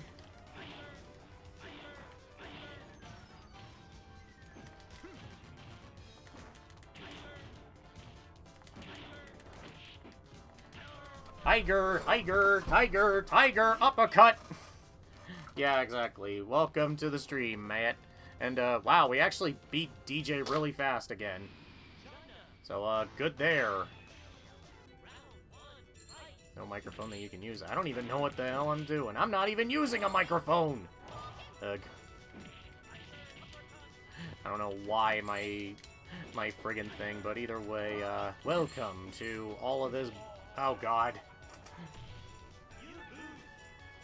I'm back to fighting against, Chunners again, and, yeah, let's just say things are going about as well as they'd expect me to, because, of course they are. Ugh! Ugh!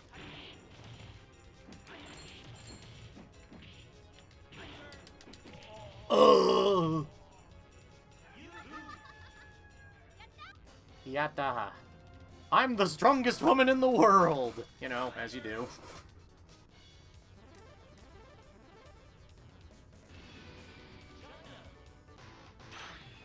Okay.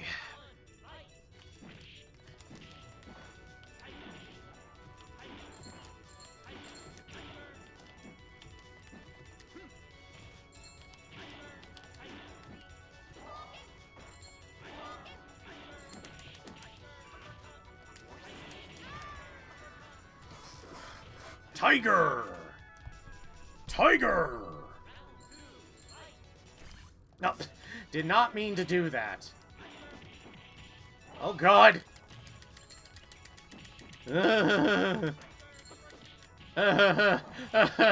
Make it stop! Of all the times for me to quote that scene from DKC Abridged, why the hell now? You know you're deathly afraid of vacuums?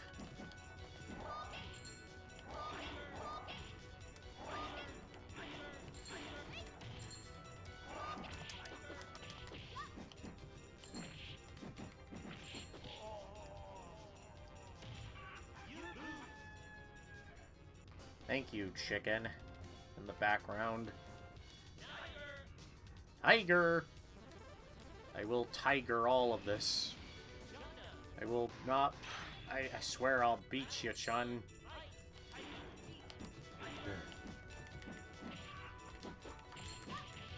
The insane thing is that as somehow, despite the fact that I'm at this point in the stream, it's somehow still taken me less time to get here in some areas. Which is kind of crazy.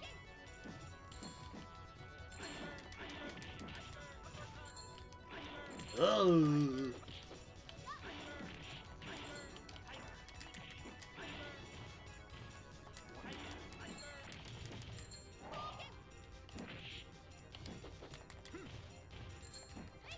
Ugh.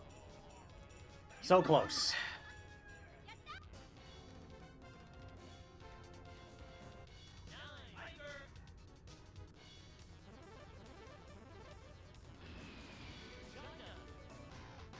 Alright, back to China I go again to beat the Chun-Li, the world's strongest woman.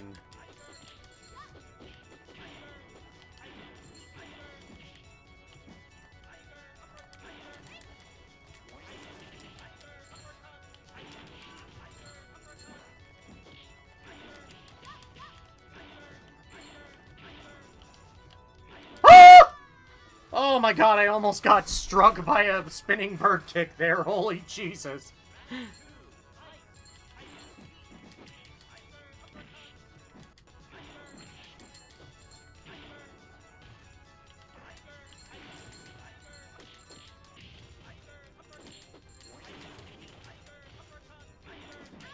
Oof, okay, we got it. The victory is mine. You're a beginner. Alright, it's time to beat up Guile. And with the version of his song that most people are familiar with, because this is the version of Guile's theme that everyone uses for all those old Guile's theme goes with everything videos. It's so good. Played haircut versus no haircut.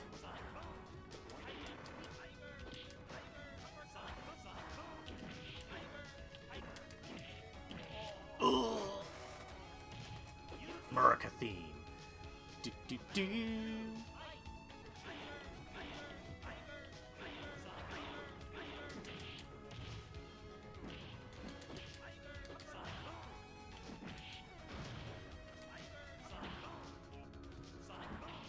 And this is why you should always nickname your Electrode Guile for no reason. Because of Electrodes always having the move Sonic Boom!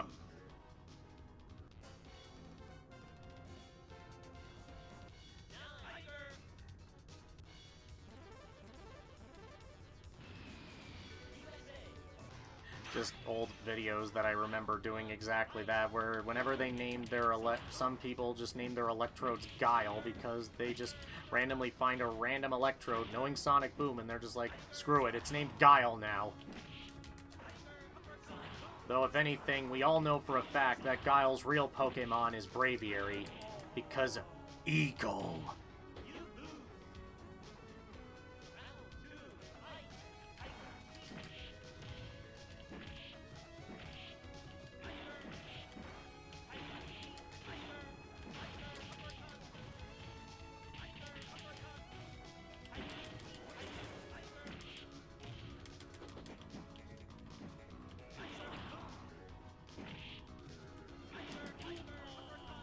Ooh, oh! Ooh, go. Good on ya, Guile. Insert Eagle Screech spam here. That's a good question. Who would have what Pokemon as a companion if they have one? Guile's definitely Braviary. We all know that for certain. Is there a good I'm trying to think if there's a really good Tiger Pokemon for Sagat.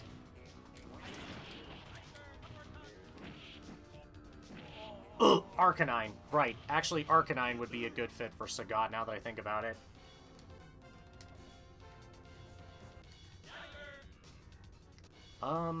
Let's see.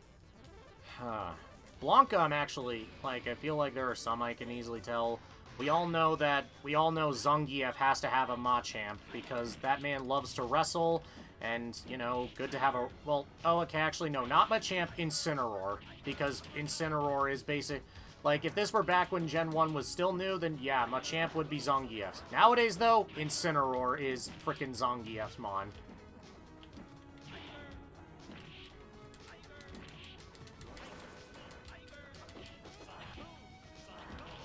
Ugh.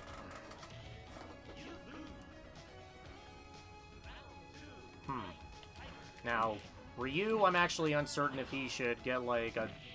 Chun-Li is Hitmonlee. Yeah, that works, actually. You know, and... Yeah, that actually works a lot for her. There's, like, others I could see her also having, but if we're playing into the kicking theme, then, yeah, Hitmonlee absolutely fits with Chun-Li. At least until, Balrog Hitmonchan. Yeah, that absolutely fits.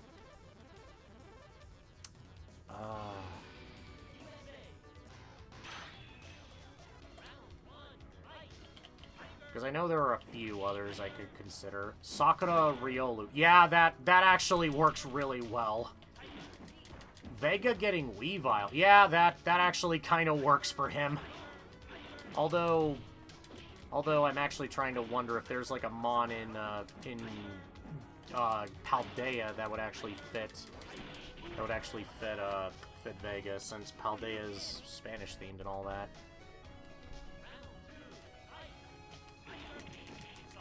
Let me think. And that does lead into the question though of, oh my god, I just realized, would Bison have? I mean, Bison has to have something. Like, I feel like Bison would definitely be, like, someone who probably would have...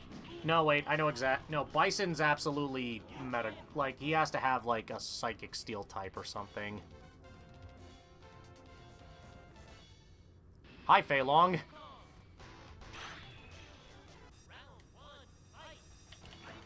Just Fei Long being Fei Long, everybody.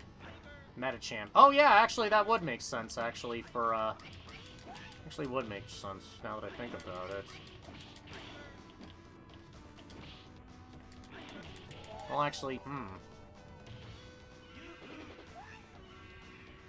that would kind of fit with, like, his obsession with the dolls and stuff, but, that's a story for when we get to Alpha 3 next week, everybody.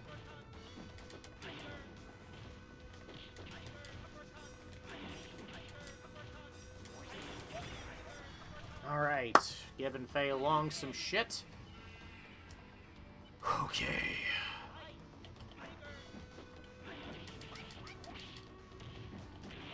Ow. Komodo. Who'd fit that one? That one's actually... I feel like that one would probably be someone like... That's a good question, actually. I have no clue. Would fit Komodo, actually.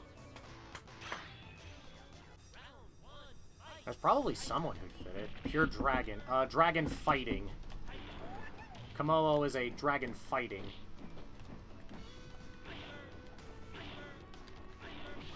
Yeah, I guess Ryu would make sense for that one.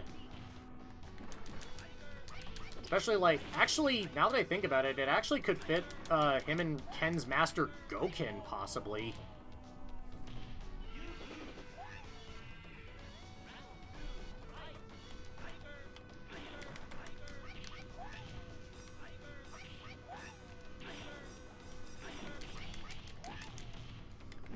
Again, I mean, hey, it's a good conversation to think over while I'm getting my ass kicked by clearly not Bruce Lee right now. Although we all know for a... Goken, I think, would have a Dragon Knight. Oh, Dragon Knight, huh? Okay. Dragon Knight would be an interesting one for Goken, actually. Akuma, in turn, would have Hydreigon. True!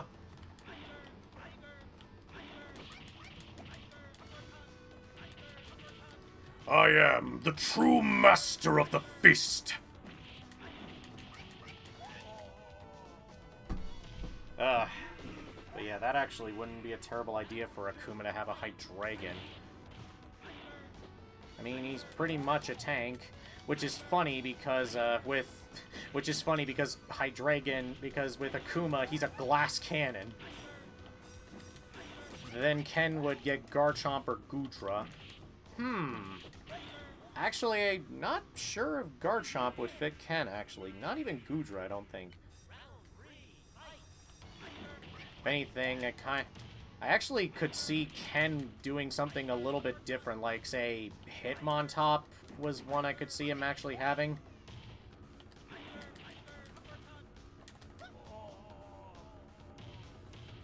No, wait, Hitmontop's more like... Actually, that would go to Sean or Yun or Yang, actually.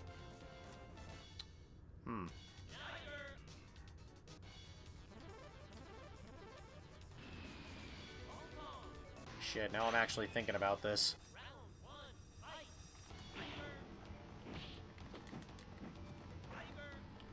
God damn it, now I'm actually thinking about this. What would Ken's Mon be? Because it seems like it should be obvious, but it's not for some reason. Oh, chat distracting Strimmer.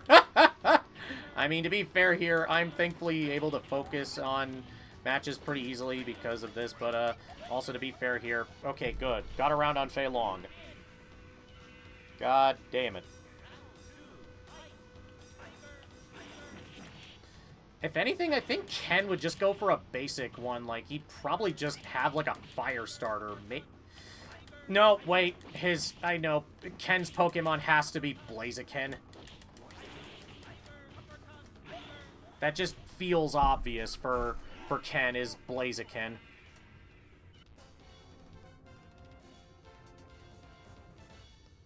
And now, alright, off to the... Thank God for 1 HP buff. Lucario, Blaziken. Yeah, weirdly enough, those two would actually be, like, the perfect mons for Ryu and Ken. Now that I think about it, yeah, Ryu having Lucario and Ken having Blaziken, it just fits.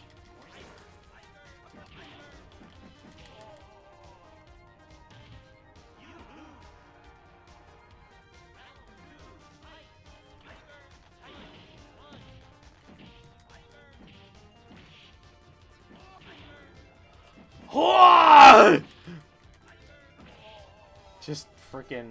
Yeah, also why I said Riolu for Sakura. True. That actually does make a lot of sense. Cammy would be Hitmontop. Yeah, that one actually would make sense. It's either that or just... Yeah, I could see that actually making the most sense. Now, the question really boils down to, is T-Hawk getting Hawlucha? It would probably make sense for him.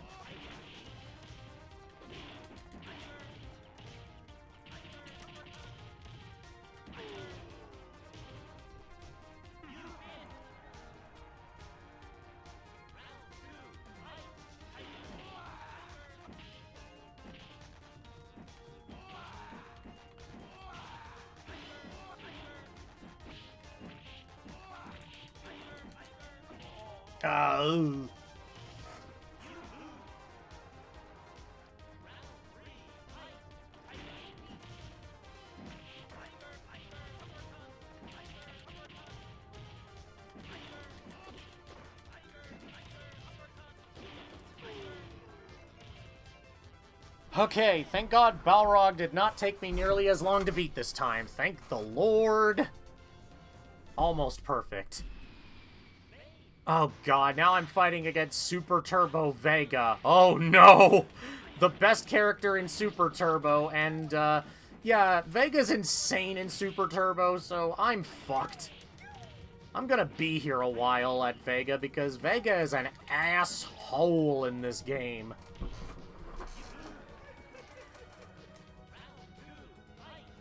So, God help me. Tiger! Ah! Seriously, why does Vega have that fucking crouching shit where he can just stab me forever? Jesus Christ, you dickhead! Handsome fighters never lose battles. Shut up, Vega.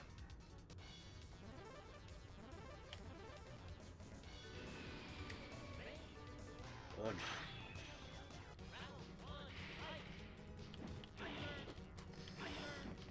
No!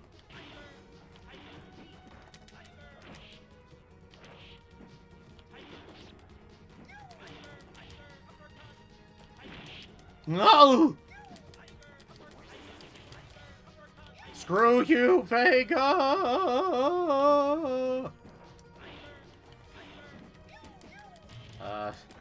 Okay. Oh. Okay, I had to allow this one. Handsome fighters never lose battles, says the guy who moans like a slut when his hair is yanked. Almost want to say Sneasler would fit Vega better. I mean, Sneasler does just... Actually, yeah, you're right. Now that I think about it, yeah, Actually, yeah, Sneasler does make more sense for Vega with the way that... Yeah, it would actually make a lot of sense. Just, yeah. I'm just now remembering just a silly line from the Donkey Kong Country animated series where frickin' Cranky just says, What are you doing here with your skanky hide? Like, why does he say that towards K. Rool of all frickin' people? Oh my god, just, your skanky hide. Just goddamn Cranky.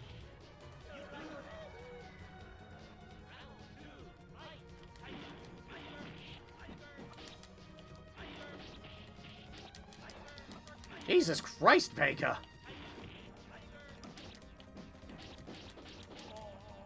Goddamn, Vega is so fucking overpowered in this game.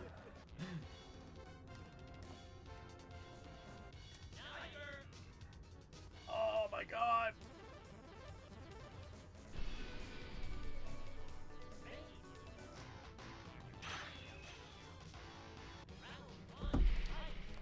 But yeah, like, Sneasler would probably fit Vega more because of its specific, beauteous, like, the way it just feels more, like, essentially his style. The very, you know, very vain, very stylish way of working, and also because I could totally see the, typing that Sneasler has fitting Vega plenty.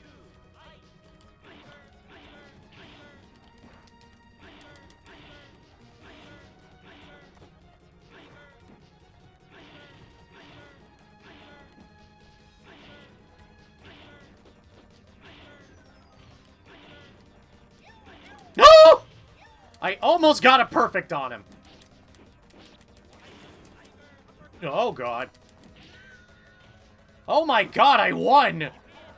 Holy Jesus, that was close. He almost killed me there. And now Sagat has to face himself again.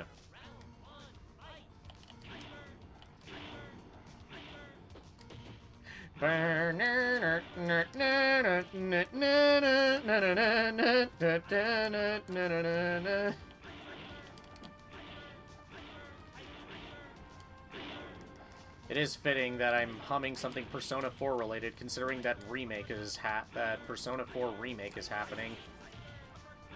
Can't wait. Wait! Wait, who won that one? Double KO!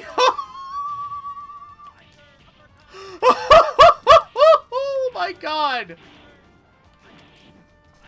Yeah, please clip that. Please clip that. I need that clipped. That was beautiful. Oh my god, that was beautiful. That was so good.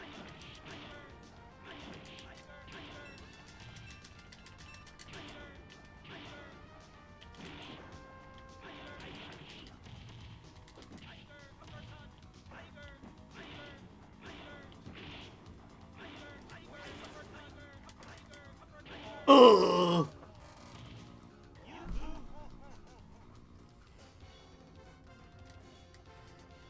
My god. Just Sagat. Sagat, you must face yourself.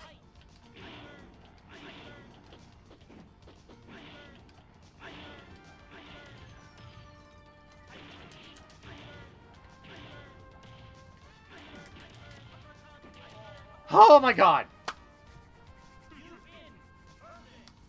Perfect!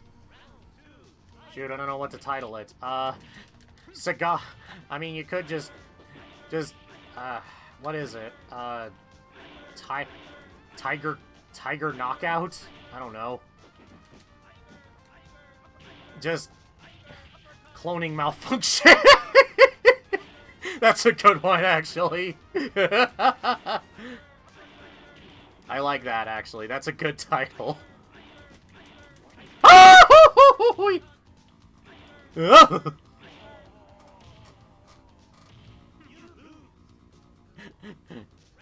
that's funny.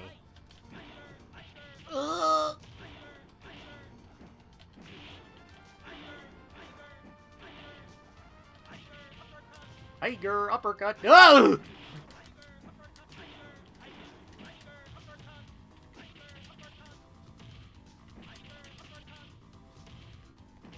Oh!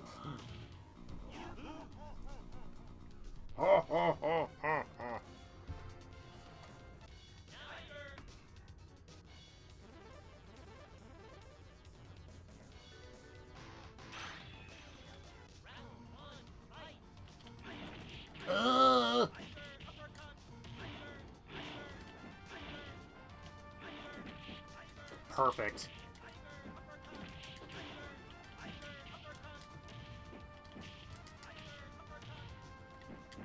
Oh!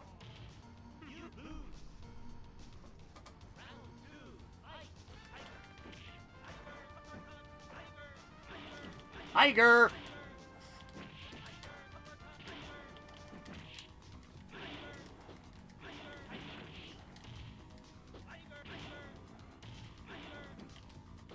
Ugh.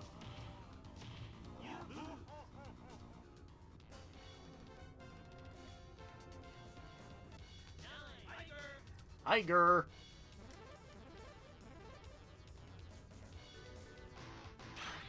We will beat this man.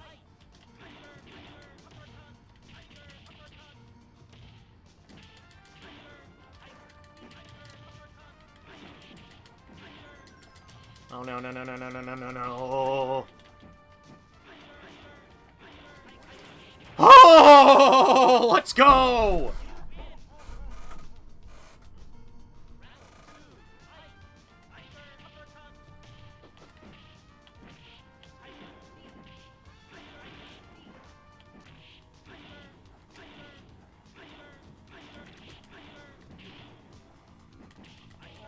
Okay, we have now defeated the next clone of Sagat.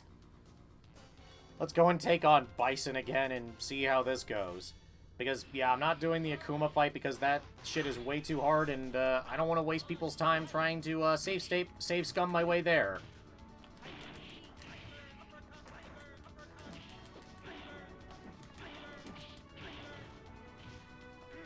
Ugh! No! Come here to fight.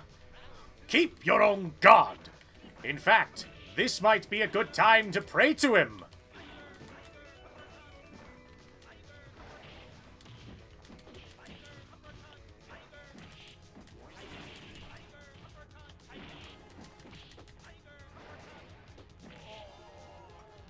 But yeah, just that whole deal.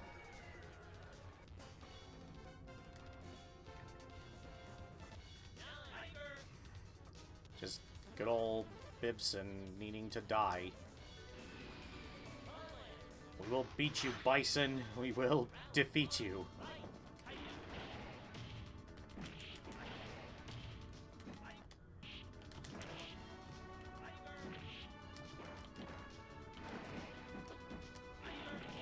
Oh!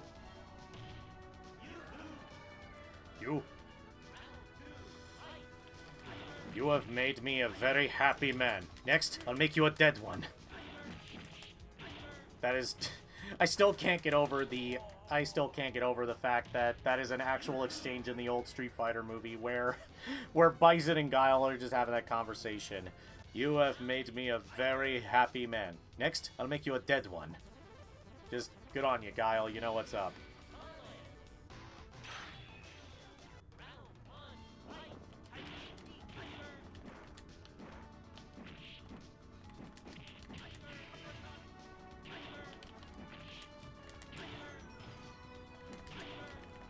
Oh, God.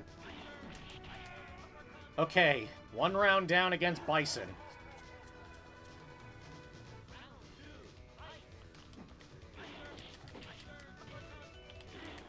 Ah!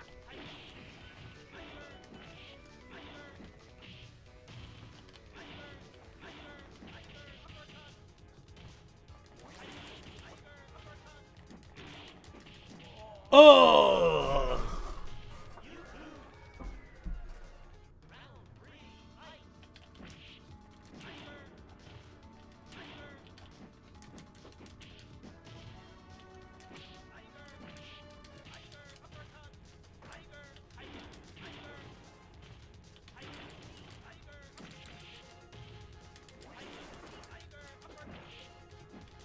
Oh, let's go!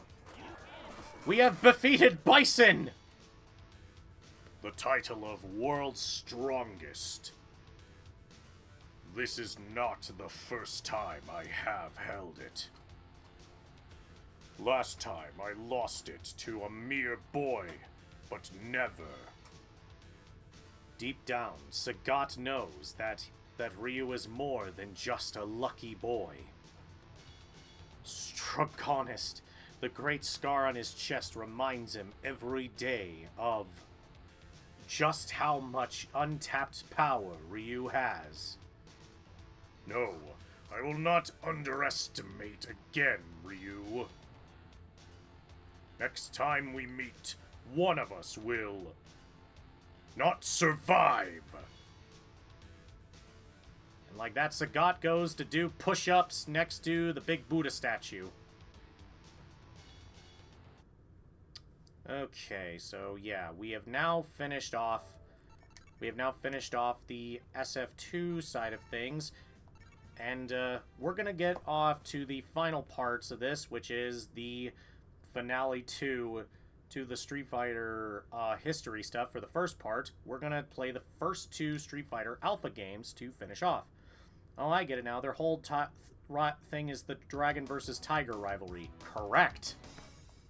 That was indeed the intention behind Sagat and Ryu's whole thing, is that, yeah, it is Dragon versus Tiger. It's a pretty cool thing.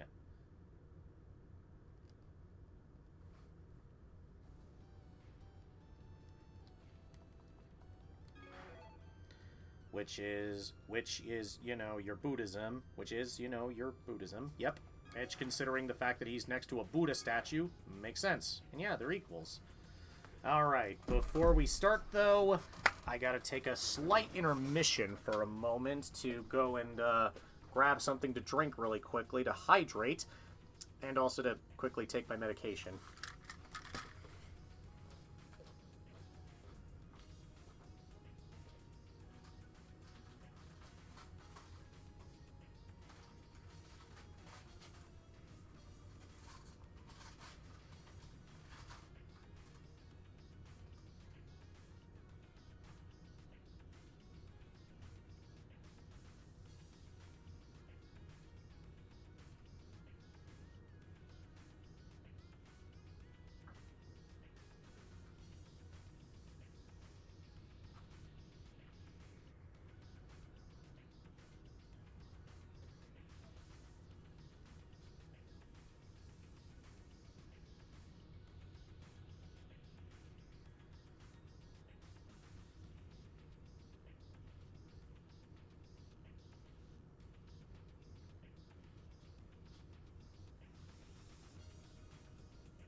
Alright, now that that has been quickly taken care of, let's get on to the games I'm actually more familiar with. And some of my personal favorites.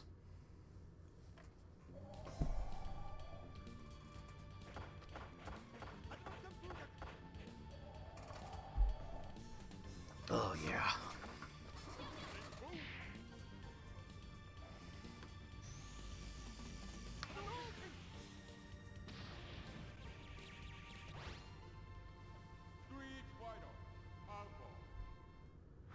Yeah, Street Fighter Alpha.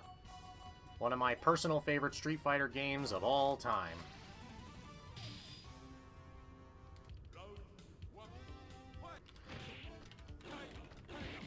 Tiger Pro!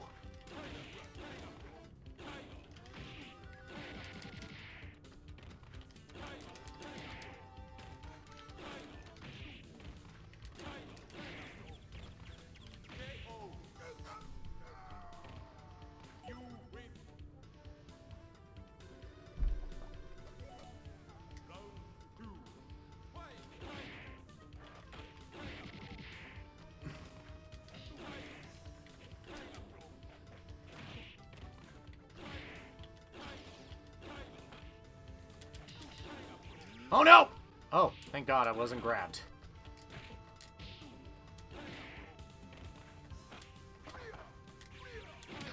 Tiger!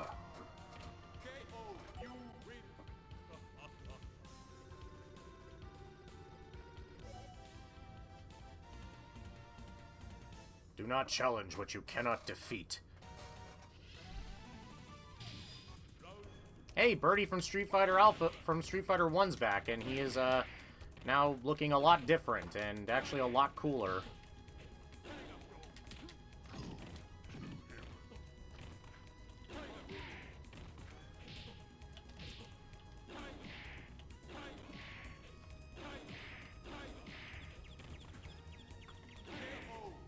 Tiger Pro!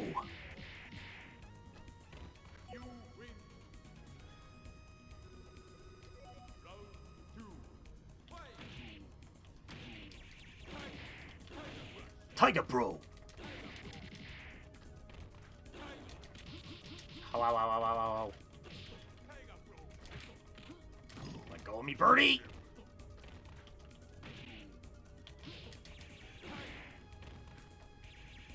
Tiger!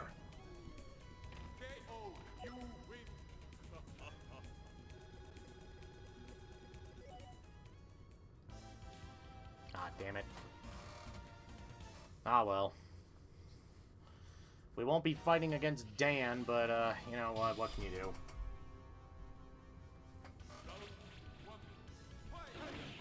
Tiger Crush!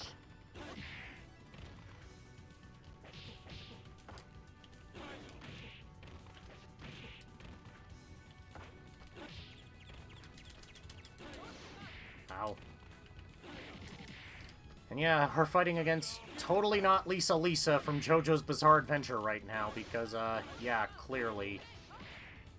They designed Rose after Lisa because it's pretty freaking clear that, yeah, they were just like, JoJo is cool, and we are going to suddenly take a design from that and just turn it into our own character, who is just Bison's opposite.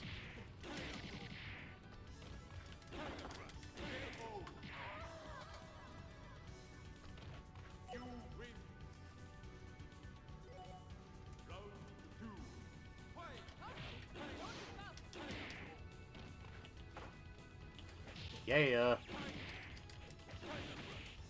Like I said, the alpha games are more my speed most of the time, so I'm a lot better at these games than I am Street Fighter 2, so basically this is where a lot of my skills as Sagat will show off a little bit more. Tiger Genocide! Yeah.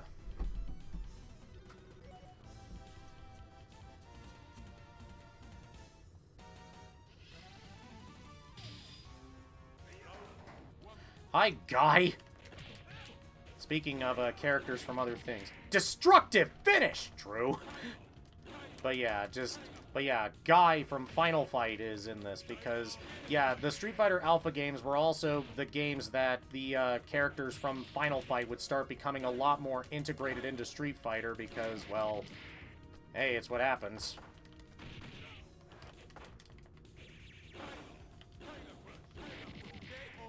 And yeah, Guy is cool. Guy is a very cool dude.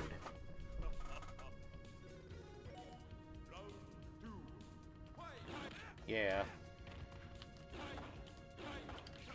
We'll see more of that as we go along with the series. I know for a fact once we get to basically have nowhere to go, unfortunately, yeah. Mostly because, hey, that's just kind of what happens when you're a series of beat-em-ups where we're just like, yeah, why not bring the characters into the series? Especially since it was originally going to be, especially since the original title for Final Fight was indeed Street Fighter 89. And, well, they decided, yeah, let's just come up with a different name for this since, you know, it's clearly not Street Fighter. And they're just like, well, let's just make this a new game, and there we go. Now it's connected.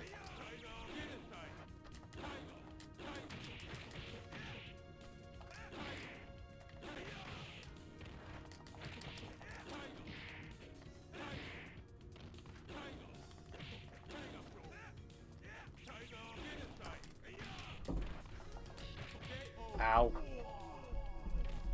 Guy can sometimes get me a little bit of trouble. Whoop. 9.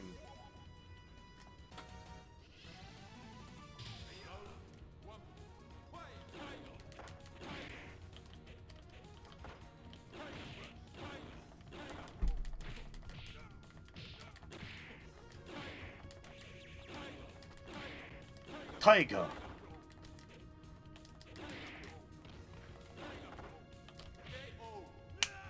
And kick.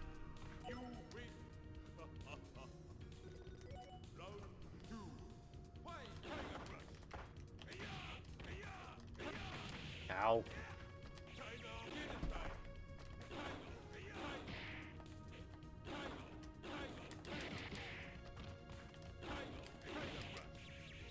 Ah, damn it.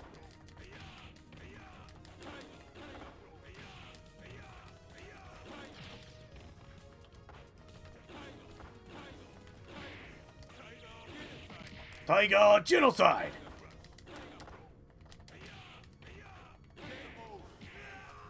Tiger Pro! Yeah, because for some reason his Tiger Uppercut in freaking Street Fighter Alpha is called Tiger Blow for some reason, and I'm like, what?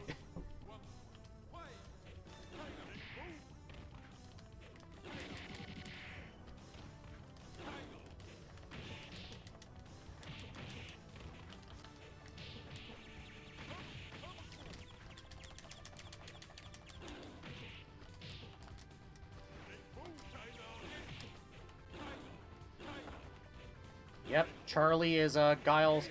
He's actually Guile's friend and also the guy who basically taught him how to do certain things. Good old Charlie Nash. Because, yeah, his name was... Because in the Japanese side of things, he was called Nash in some stuff, but he was also called Charlie in stuff. So they just decided, fuck it, his full name is Charlie Nash.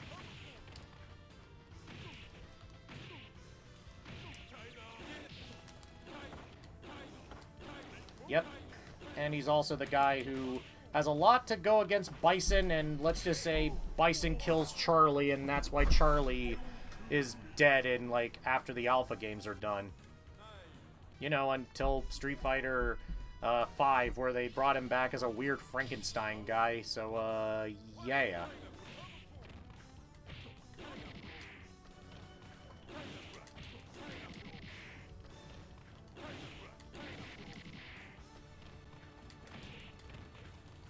Tiger Gets gently tapped. That'll do it.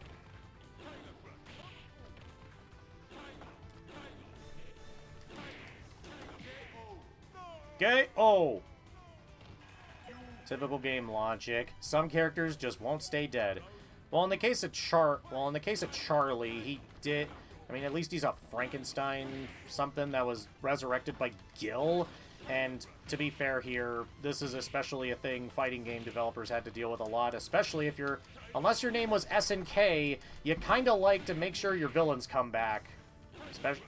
Because again, SNK is like, let's just keep Geese dead. He's still... Let's just bring him back as a weird nightmare ghost demon thing. It's a choice.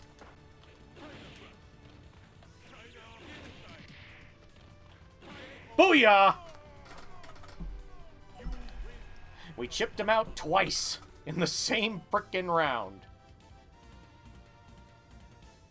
Now we gotta fight against Sagat's student, Adon, who is, I love the dude's face in this game, where he just looks so...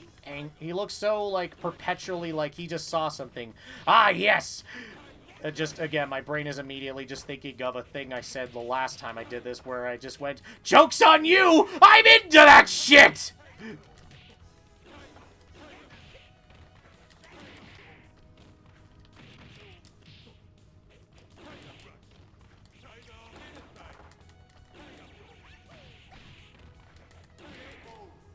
Adon is basically what would happen, is basically Starscream to Sagat's Megatron, where basically he just, because Sagat lost to Ryu, and Sagat basically is all about being undefeatable, Adon is just like, "Sagat has lost! Now I am the master of Muay Thai!"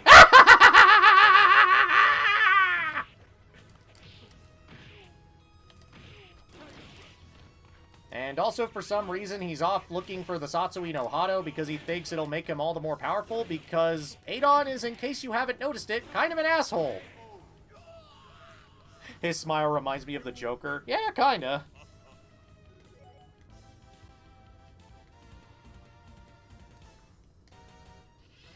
Hey, Ken, how you doing?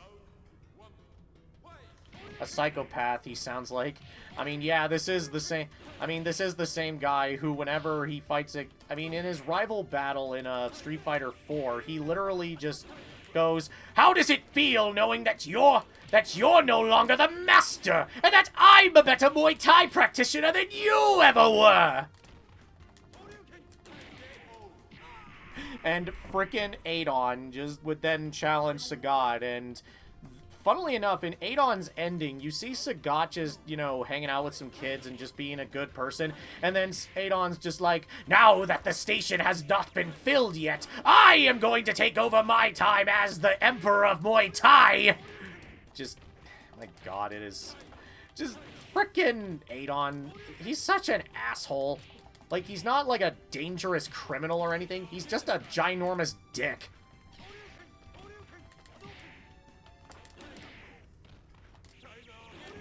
Ow.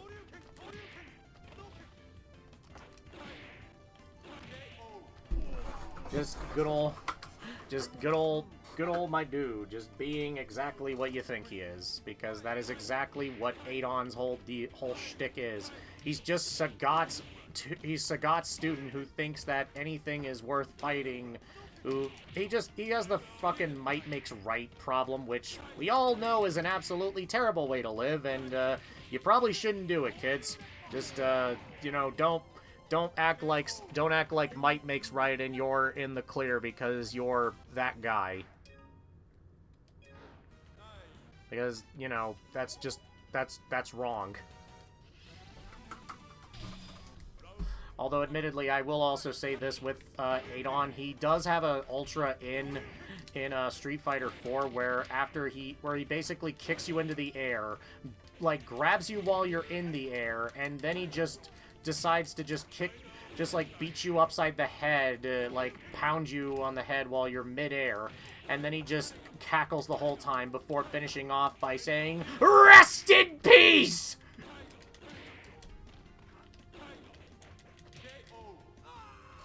Just, Adon Adon, absolute asshole.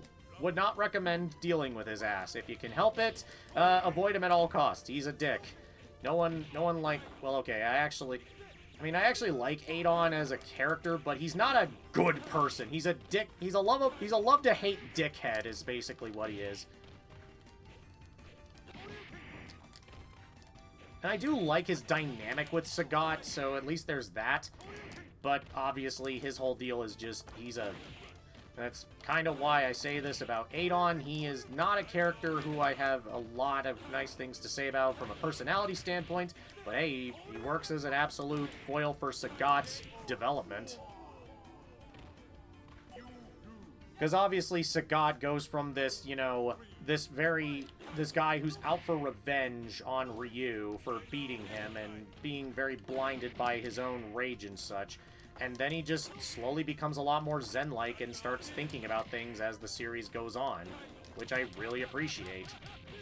We'll discuss more about those developments for Sagat when we get to Street Fighter 4 because, well, so far his story is he works for Bison and he is just kind of out for revenge against Ryu for basically leaving a giant scar on his chest from some weird dark power that uppercutted a giant scar on his chest.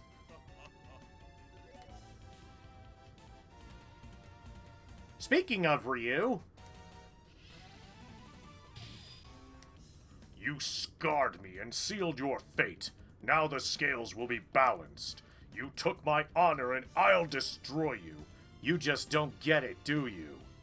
Shut up! I won't lose this time! Alrighty then. It's time to fight against good old Ryu from Streets here.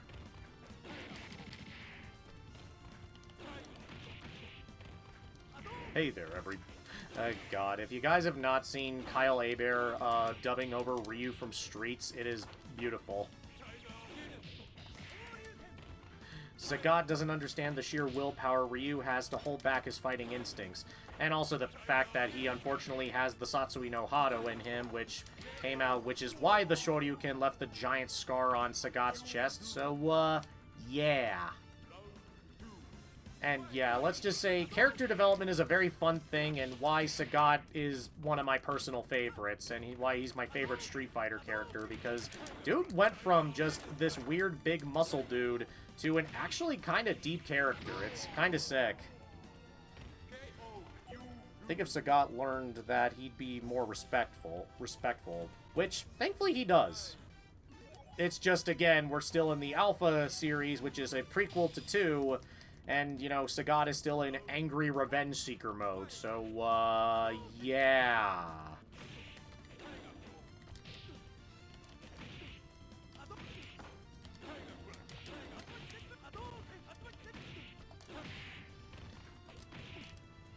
Which is why nowadays, you know, like in Street Fighter 4, Street Fighter 5, Sagat is actually a lot calmer these days, and, you know, nowadays he's dealing with this.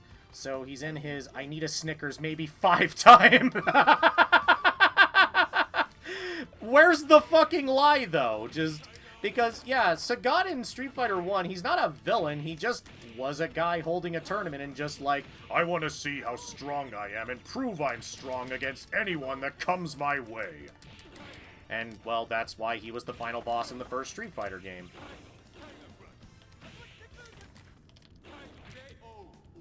But yeah, just Sagat needs a lot of Snickers. I kind of love the idea of that, of just Sagat needing all the Snickers because he's like, I'm not in the right mindset. I would like to deal with all of this. Funnily enough, in the anime series Street Fighter 2V, they actually did this thing where Sagat's actually a way different character in a 2V than he is in the actual games. He's actually in jail for being busted for being caught with drugs and stuff. And they did this whole thing where Ryu was caught basically being framed for having drugs because there's a specific really bad drug group in Thailand that was part of the story in that episode, and those 3 episodes. And essentially, Sagat was framed for having these, then Ryu was framed for having these coming into transit and all that. Not transit, just coming into Thailand from plane, let's put it like that. And needless to say, Sagat just Ryu and Sagat became friends in jail, and Sagat just kind of earned a lot of respect, which is really funny because then future games like Street Fighter 4 and Street Fighter 5 would showcase Sagat in a way better place in his life, and him and Ryu are on actually decent terms now. So it's kind of interesting seeing Sagat and Ryu be friends in an earlier adaptation that was very different, to then just suddenly now they're actually pretty tight, tight with each other, and just being like, yeah, we have a lot of respect for each other now. Especially since nowadays Sagat's on a personal journey of self-discovery. Though whether or not that's gonna go, though where that leads in Street Fighter 6, wait for when I stream that for that to be the case, because that's gonna be till later this summer. So look forward to that whenever Sagat comes out in Street Fighter 6. I will be streaming his World Tour in arcade mode and some other stuff with him, so look forward to that. Again, that's part of the reason why I wanted to do this little history of Sagat, because I wanted to show off Sagat, how he got to the point where he is, and see how he grew as a character, both gameplay-wise and character-wise.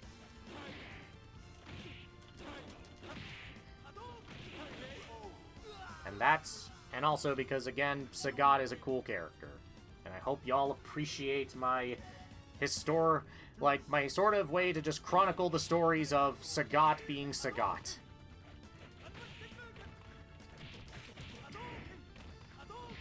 Also because, hey, sometimes it's just fun watching me get my ass kicked. At least I assume it's fun watching me getting my ass kicked in games. I see what you did there.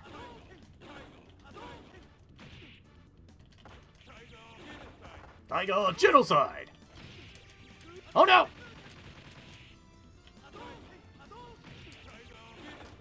Oh shit. Oh!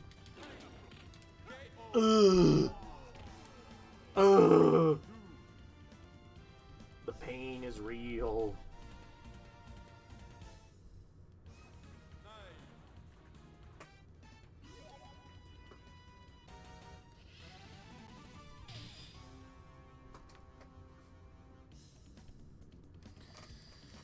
Okay. Christ, that was heavy. Yeah, damage. Yeah, I was gonna say, like, it was both, like, the actual, like, I love how that actually, I kind of love how right as you meant, yeah, let's just say level 2 supers are a funky thing sometimes when they hit. And also, to be fair here, your phrasing was also kind of accurate right after I went over Sagat's history a bit, because that's, I'm not gonna lie, Christ, that was heavy. Damage. Damn it, Energy. Yeah. I'm not gonna lie, it is kind of funny that what you typed actually kind of works for both what you were actually gonna do, so time zones and all. Good luck, dude, and I hopefully see you in the next one. See you later, dude, and hope you sleep well.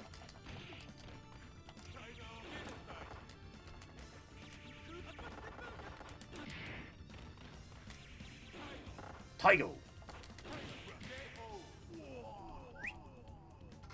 Yeah.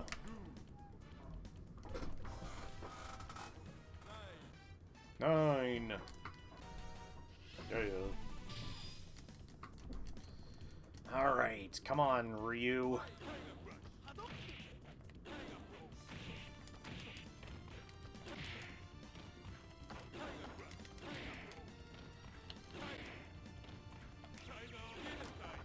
Fuck.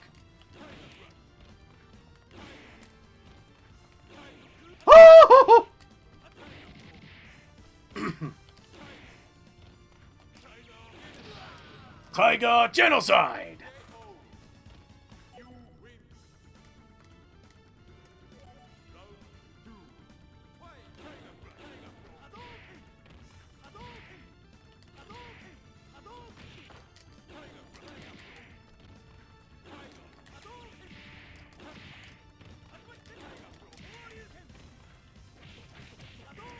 Ah, Christ! Shinku Hadouken!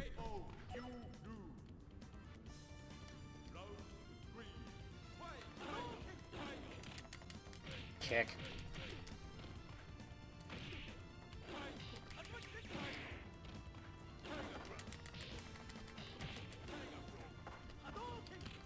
Ugh.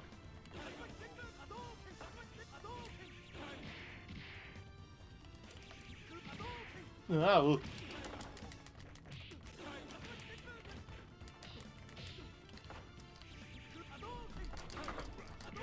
Oh! No! We will beat Ryu eventually. Come on, Ryu from Streets, you will go down eventually.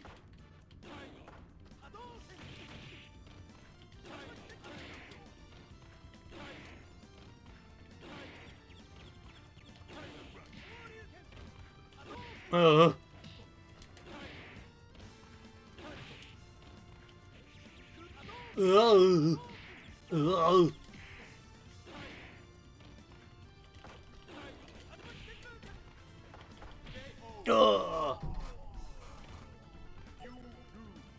Okay, Ryu. Ow. Ow.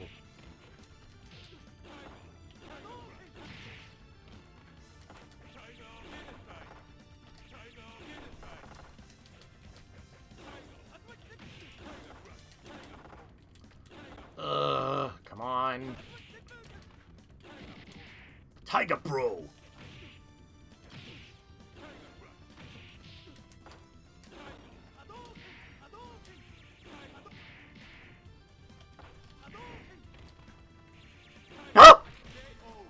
Oh, he jumped over that and I wasn't even intending to throw it out like that.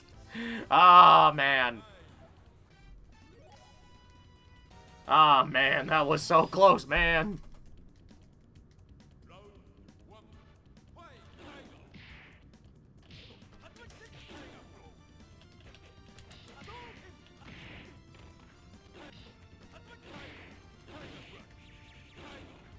Ah, I was hoping. Wait, this isn't...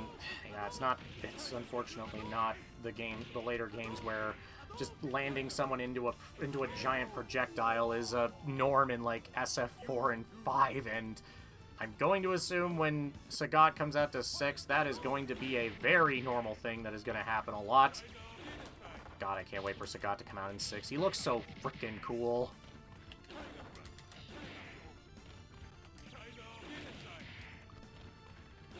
Oh! Ow. Ship!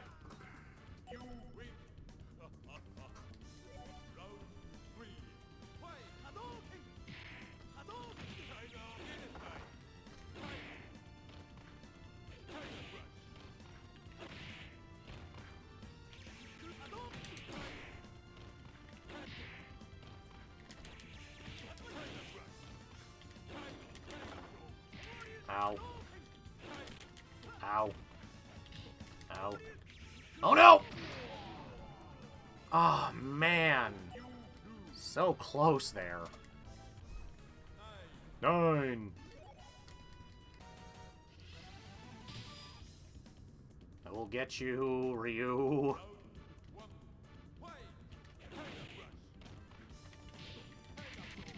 Tiger Bro!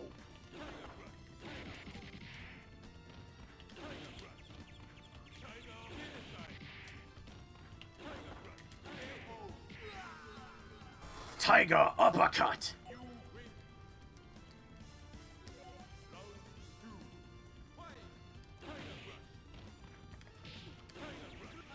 Ow.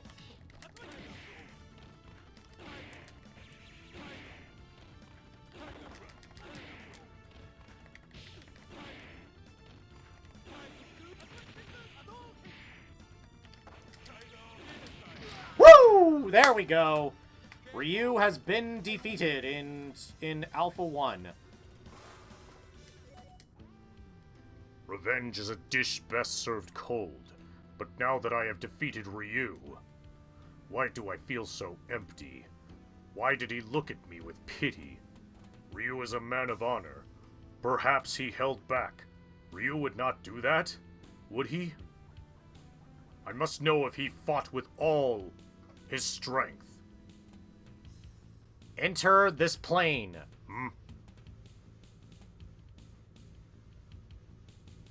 Sagat, give up this foolish vendetta. You won. Now, Sagat, if you wish to be feared, you must master Psycho Power. And that's how Sagat joined Shadaloo. Because Bison found him randomly and is like, Yo, wanna join? I am here to tell you about the good word of psycho power.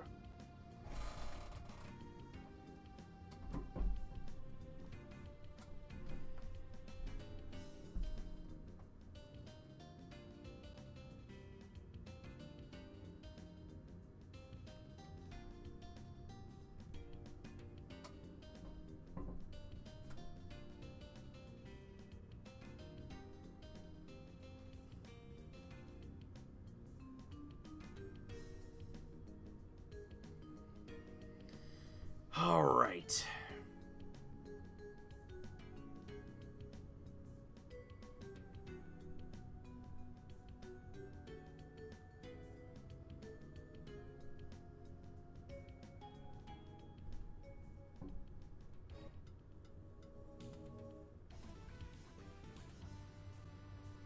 But yeah, Sagat has now finished his journey through this first prequel. Now we have to go to Street Fighter Alpha 2, probably one of my favorite Street Fighter games ever.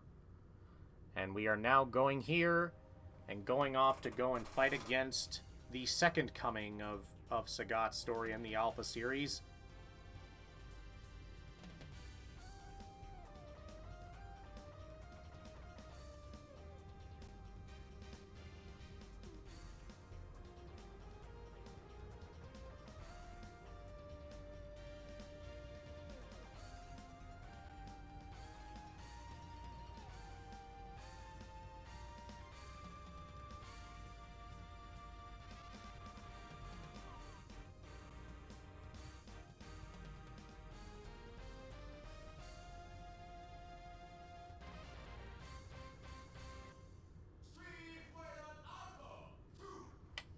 Alright.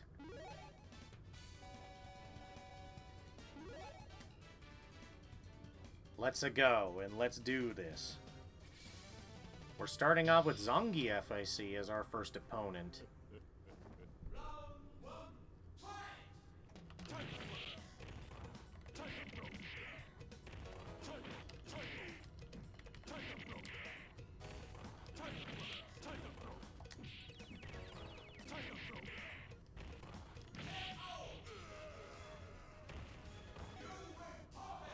Got a perfect, alright.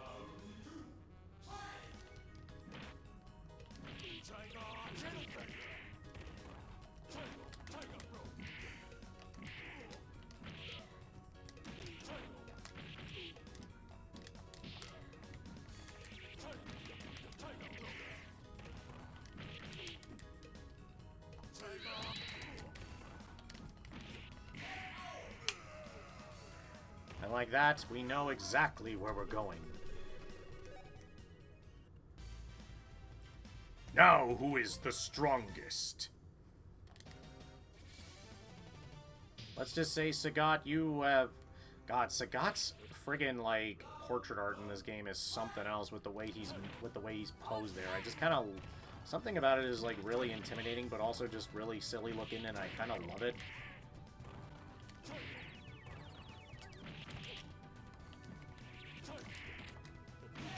Throw, kill.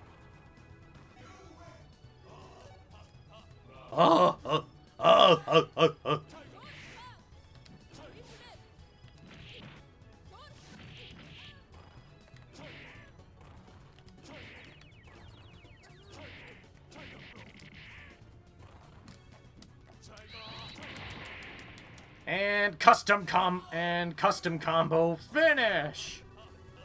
And I love how the custom combos give you, like, a unique, like, little thing at the bottom with your round win. And because it's Sagat, of course his is a tiger. Because it's Sagat. Oh, Relento from the friggin' Final Fight series. And, yep, he is now here being... Yep, he's still as much of a dick as I remember him being. Oh, boy.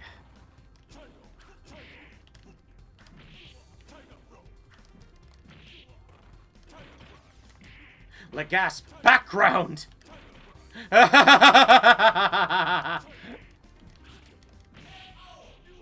Yeah, the interesting art in the background will certainly do that. And also, we're going upwards because, yeah, the alpha games certainly love their unique stylings of stages, and I kind of love them for it. Genocide! Tiger Bro!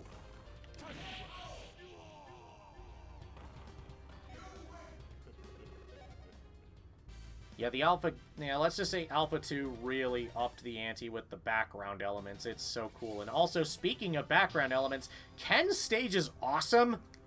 Like, there's just a bunch of cameos from a bunch of Capcom characters. Like, you see Captain Commando here, some Darkstalkers characters, Strider is there. Like, there's just a ton of really cool background elements in this stage. It's such a cool friggin' thing.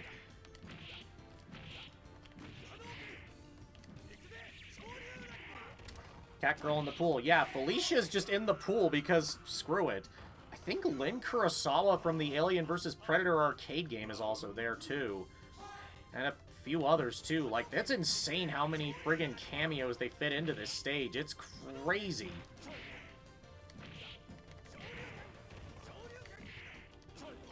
Like, they really cooked with Ken's stage.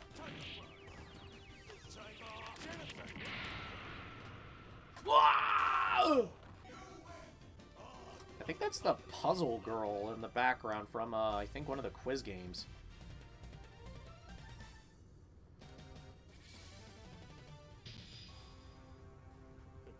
And you had no super fighting robot. I know Captain Commando was there, but yeah, no Mega Man cameos, unfortunately. But they were trying to also go for, like, some of the arcade games that they had at the time, so it makes sense that they went for some of the cameos from, like, some of their arcade games at the time.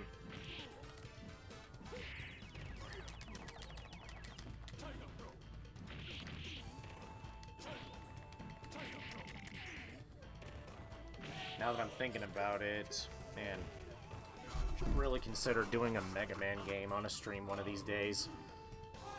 Maybe I should go through some games that maybe I should try to go through the series one of these days. One of these days. It's gonna be a bit before I decide that because, yeah. One Capcom franchise at a time. Ugh.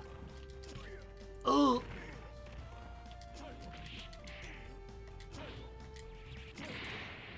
And Tiger Show! Wait, I gotta wait till the EAX games to do that one. Tiger! Alright. Hi, Gen.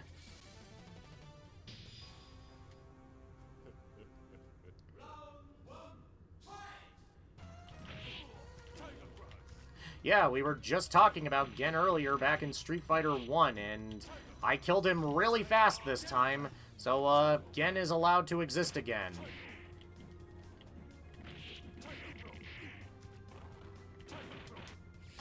Tiger Bro. Ah! You deactivated my custom combo, you bitch! Ugh. Oh lord, does he have snack hands? More so that he has, like... More so that he's trying to do the Mantis style of martial arts, because Gen is a stance fighter. Meaning he, swaps over to different styles. I know one of them is Mantis, and I forget what the other one is called. Ow!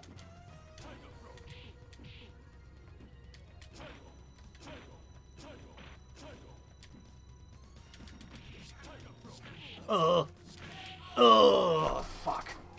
So close.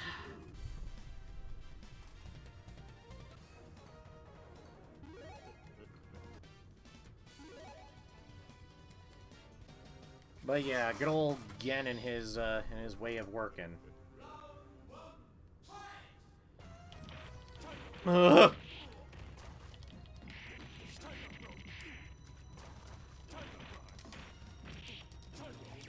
Oh no! Ow.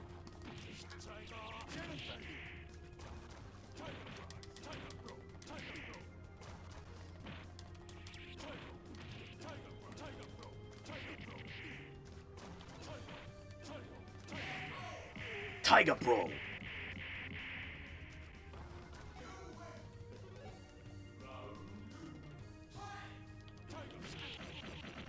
Ow.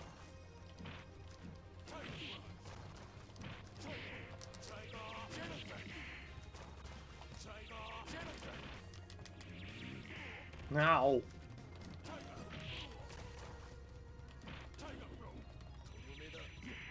Ah.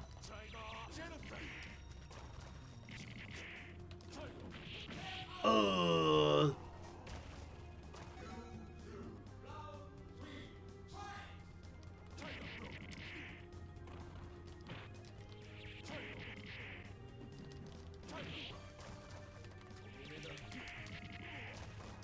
Ow.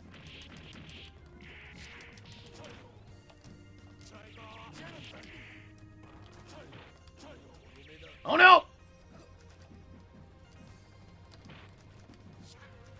Oh! Again, continuing to give me shit every time I fight him. We will kill the Gen eventually. I will get him eventually. Okay, again. Let's see you try us again. Oh, fuck. I really should stop trying to tempt the old assassin right now. Which is just reminding me that Gen was unfortunately in that awful Legend of Chun-Li movie, where he was played by Liu Kang himself, Robin Shu, from the first few Mortal Kombat movies, which is really weird to say. That for some reason, Robin Shu from freaking Mortal Kombat was in freaking Street Fighter: The Legend of Chun-Li, while also being a random-ass cameo in the Dead or Alive movie, where he plays some random pirate. It is the weirdest thing to remember. And it's just reminding me of, you know, another video that Matt McMuscles did with the OSW, with Matthew from Botchamania, or OSW Wrestling, I think. No, was it OSW? It was some wrestling channel, and they were talking about Legend of Chun-Li, and no joke, they had to make the joke of, you know, with how nondescript he is, they might as well just go, "Oh my god, it's you, Robin Shu!" "Yes, it is I, Robin Shu, as Robin Shu!" Because that's how fucking nondescript Gen was in Legend of Chun-Li. Which I kind of, and also just sometimes I just love quoting the phrase of, "Yes, it is I, Robin Shu, as Robin Shu." Okay! And I kicked my desk by accident. Thank God I'm wearing shoes. And Charlie is next. I actually really like Charlie's stage because bro's just got a fucking jet randomly in the background just hanging over us. It's kind of sick.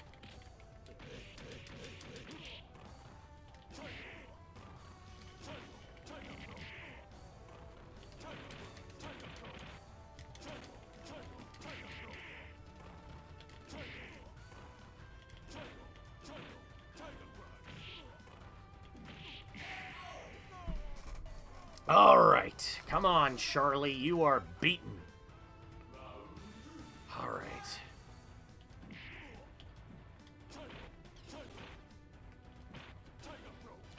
Ah.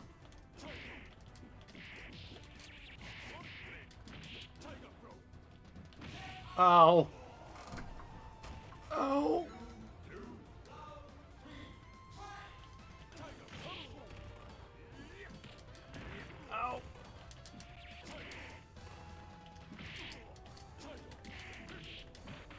Oh. I got genocide. Oh. Charlie be kicking my ass right now. I saw something about Uncle Sam for a moment. I'm like, oh god, why Charlie? Oh wait, actually no, that's whatever. You're a soldier. Who cares? Who cares, dude?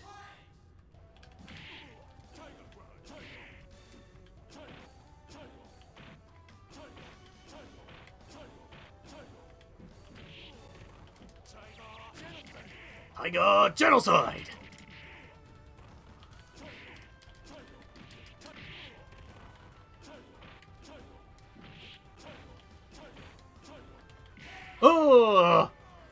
Take that, Charlie!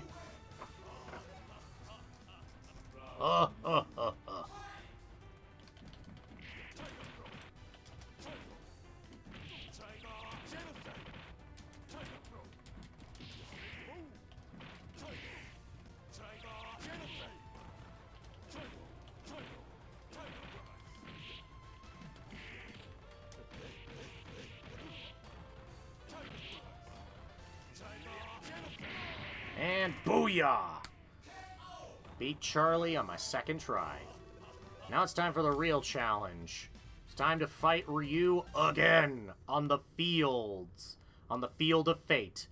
AKA that place that they fought in the Street Fighter II animated movie, or at least inspired by it. Ryu, now is the time for revenge. You still haven't recovered from our last duel. I have something new for you. This time, you'll be scarred. No, he won't.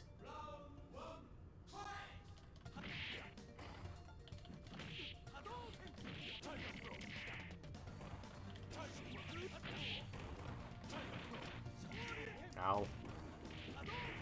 Ow.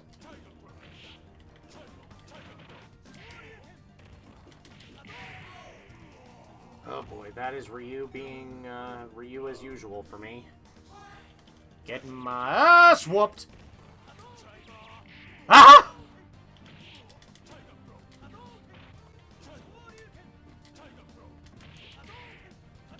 Ow. My face! I got my face kicked in by Ryu, who perfected me.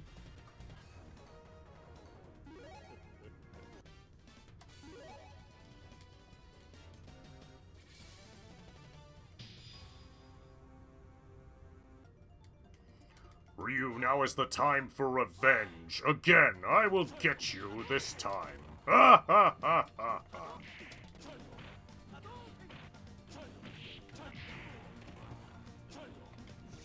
Oh! Ugh. Oh god, that is just how it hurts.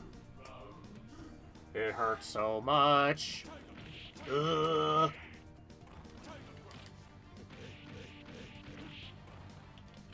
Ugh.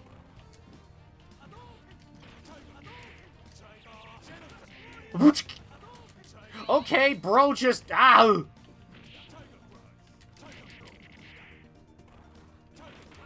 Ugh.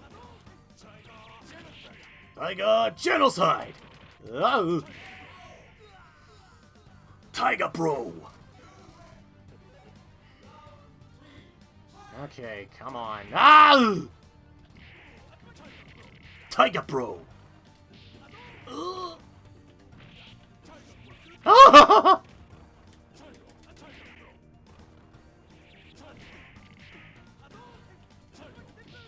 Ooh, so close.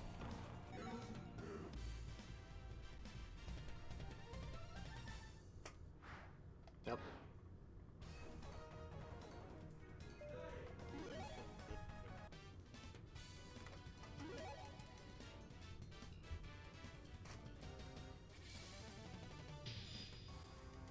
Alright, let's try this again, and again, to try to beat Ryu.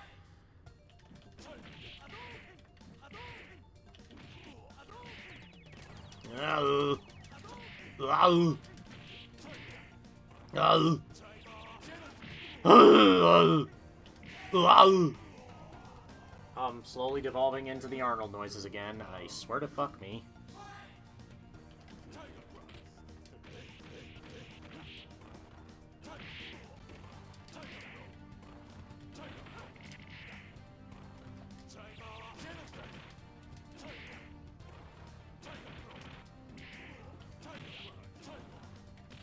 Ugh.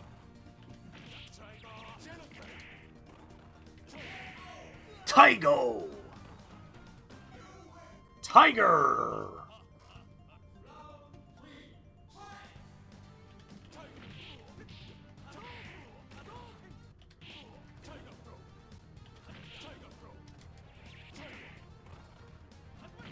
Ugh.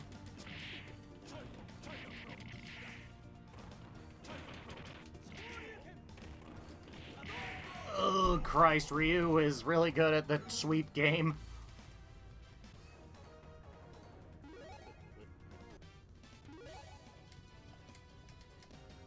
I will end you, Ryu. I will get my revenge. I will get my revenge, Ryu.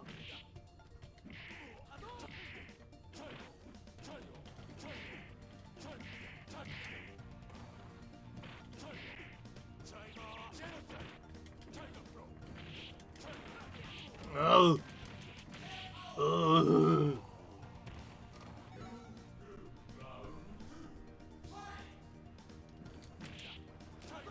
No. No. Oh. Oh. What do you mean? No. Son of a bitch.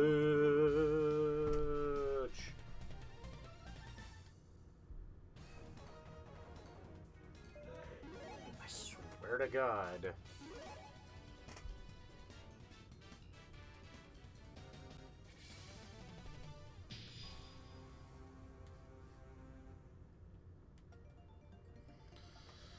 Okay, come on.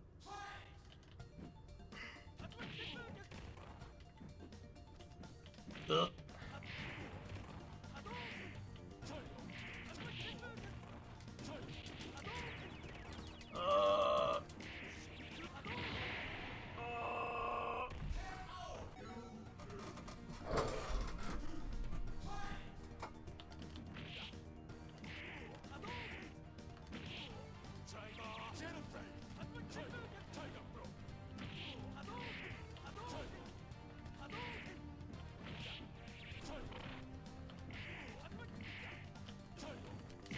Ugh.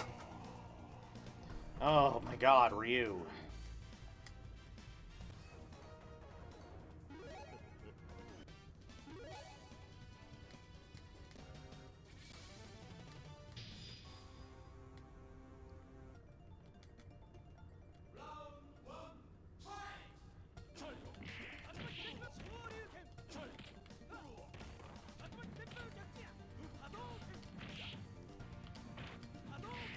Ugh.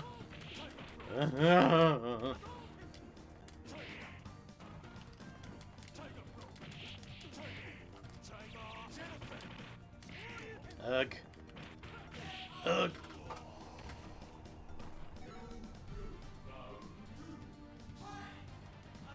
Ow. Ow.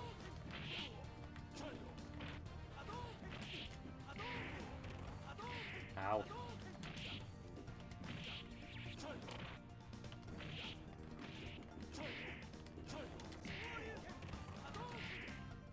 Ah!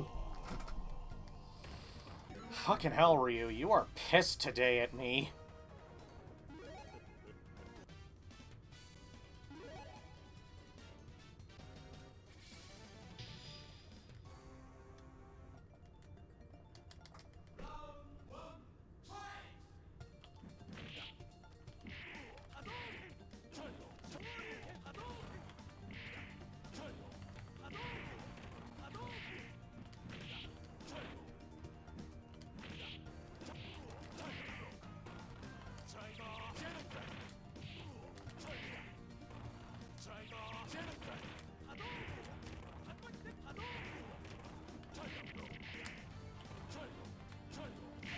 Oh! Oh, let's go!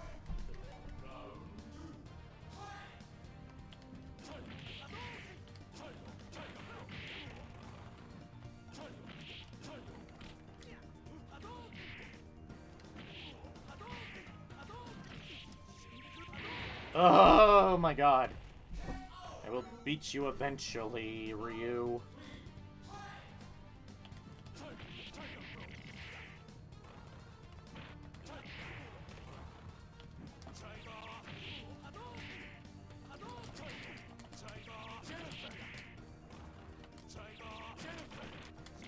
Ugh.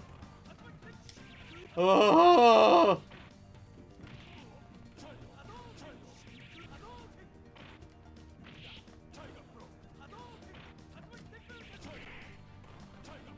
Oh. Oh, no! Oh, man, that hurts. That was so close, though.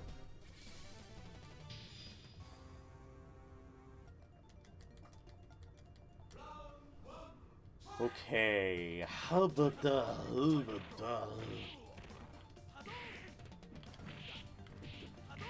Ow. Tiger! Tiger! Just... Tiger! Oh! My God.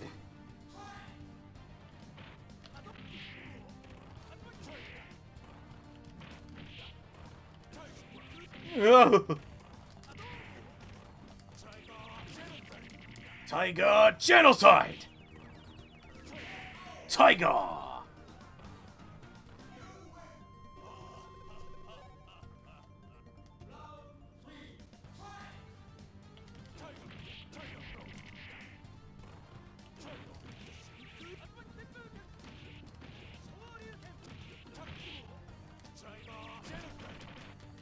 Fucking hell. Ugh.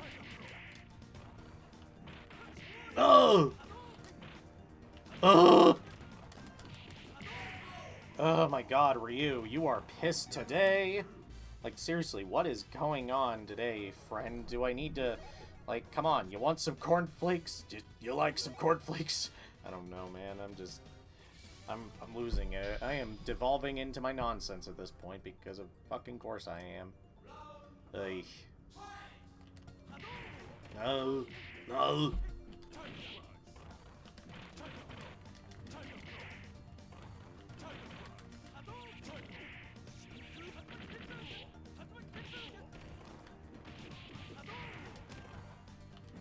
Oh my God.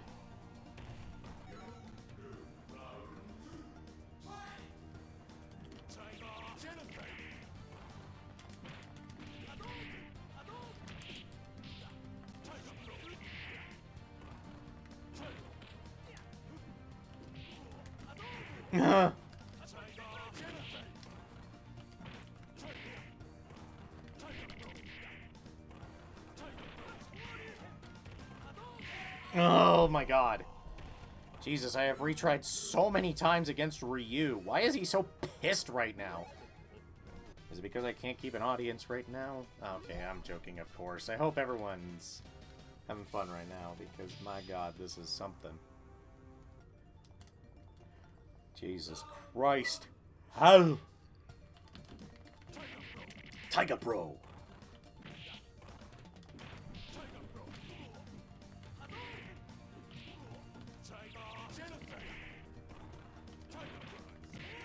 Ow. Tiger Bro. Ow.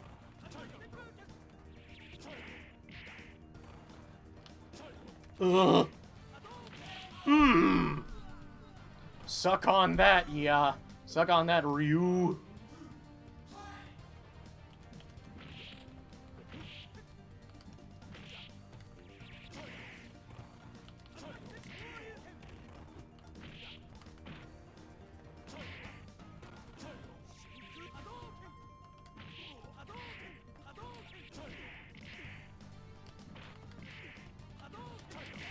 Tiger Bro! Booyah! We got him! Ryu has been defeated by Sagat again. I've defeated Ryu. I'm the champion. I've gotten my revenge. But it seems a hollow victory. Champion? Bah, I know now. That's why Ryu just stared at me. He knew, he just didn't say, "What's the matter, Sagat?" I'm getting off here. I have something I've got to do. Later, you must tell me about your psycho power. Okay, go now. You are on my path. Come back to me when you are stronger. Leaving Bison, Sagat decides to train alone. Damn! I'm going to need a more powerful move than the Tiger Blow next time. But I must find it on my own. I must maybe add an uppercut to it. Sagat's mind is clear. as he searches for his own inner strength to be a true champion. I'm sure he does. Oh, my lordy. That was insane to get that for Sagat. Well, at the very least, Sagat has done his thing, and we have done our business. With that said, Sagat's first part of his history is completed here. We did a lot to make sure Sagat was handled as well as he could, and, well, we learned what happens when that character goes through the story that he does. Because it is kind of crazy how he went to all of this.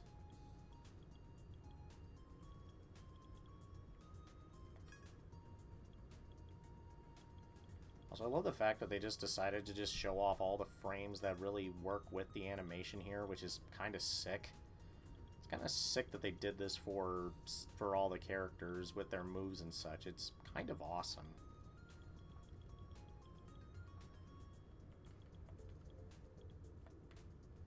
And yeah, I hope y'all enjoyed this little stream here. We're gonna go and raid someone just to let ourselves know that, yeah, it was fun being able to do this stuff. Really fun and really good. That's why I'm happy to say it was a fun time.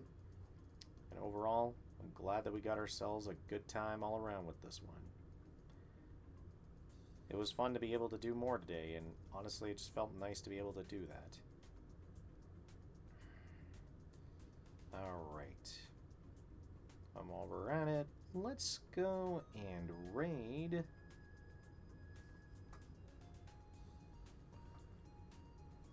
Yeah, let's go and raid the Vernius. Raid the Vern Nation. Just because I'm just thinking, why not? Let's go and raid the Vern Nation.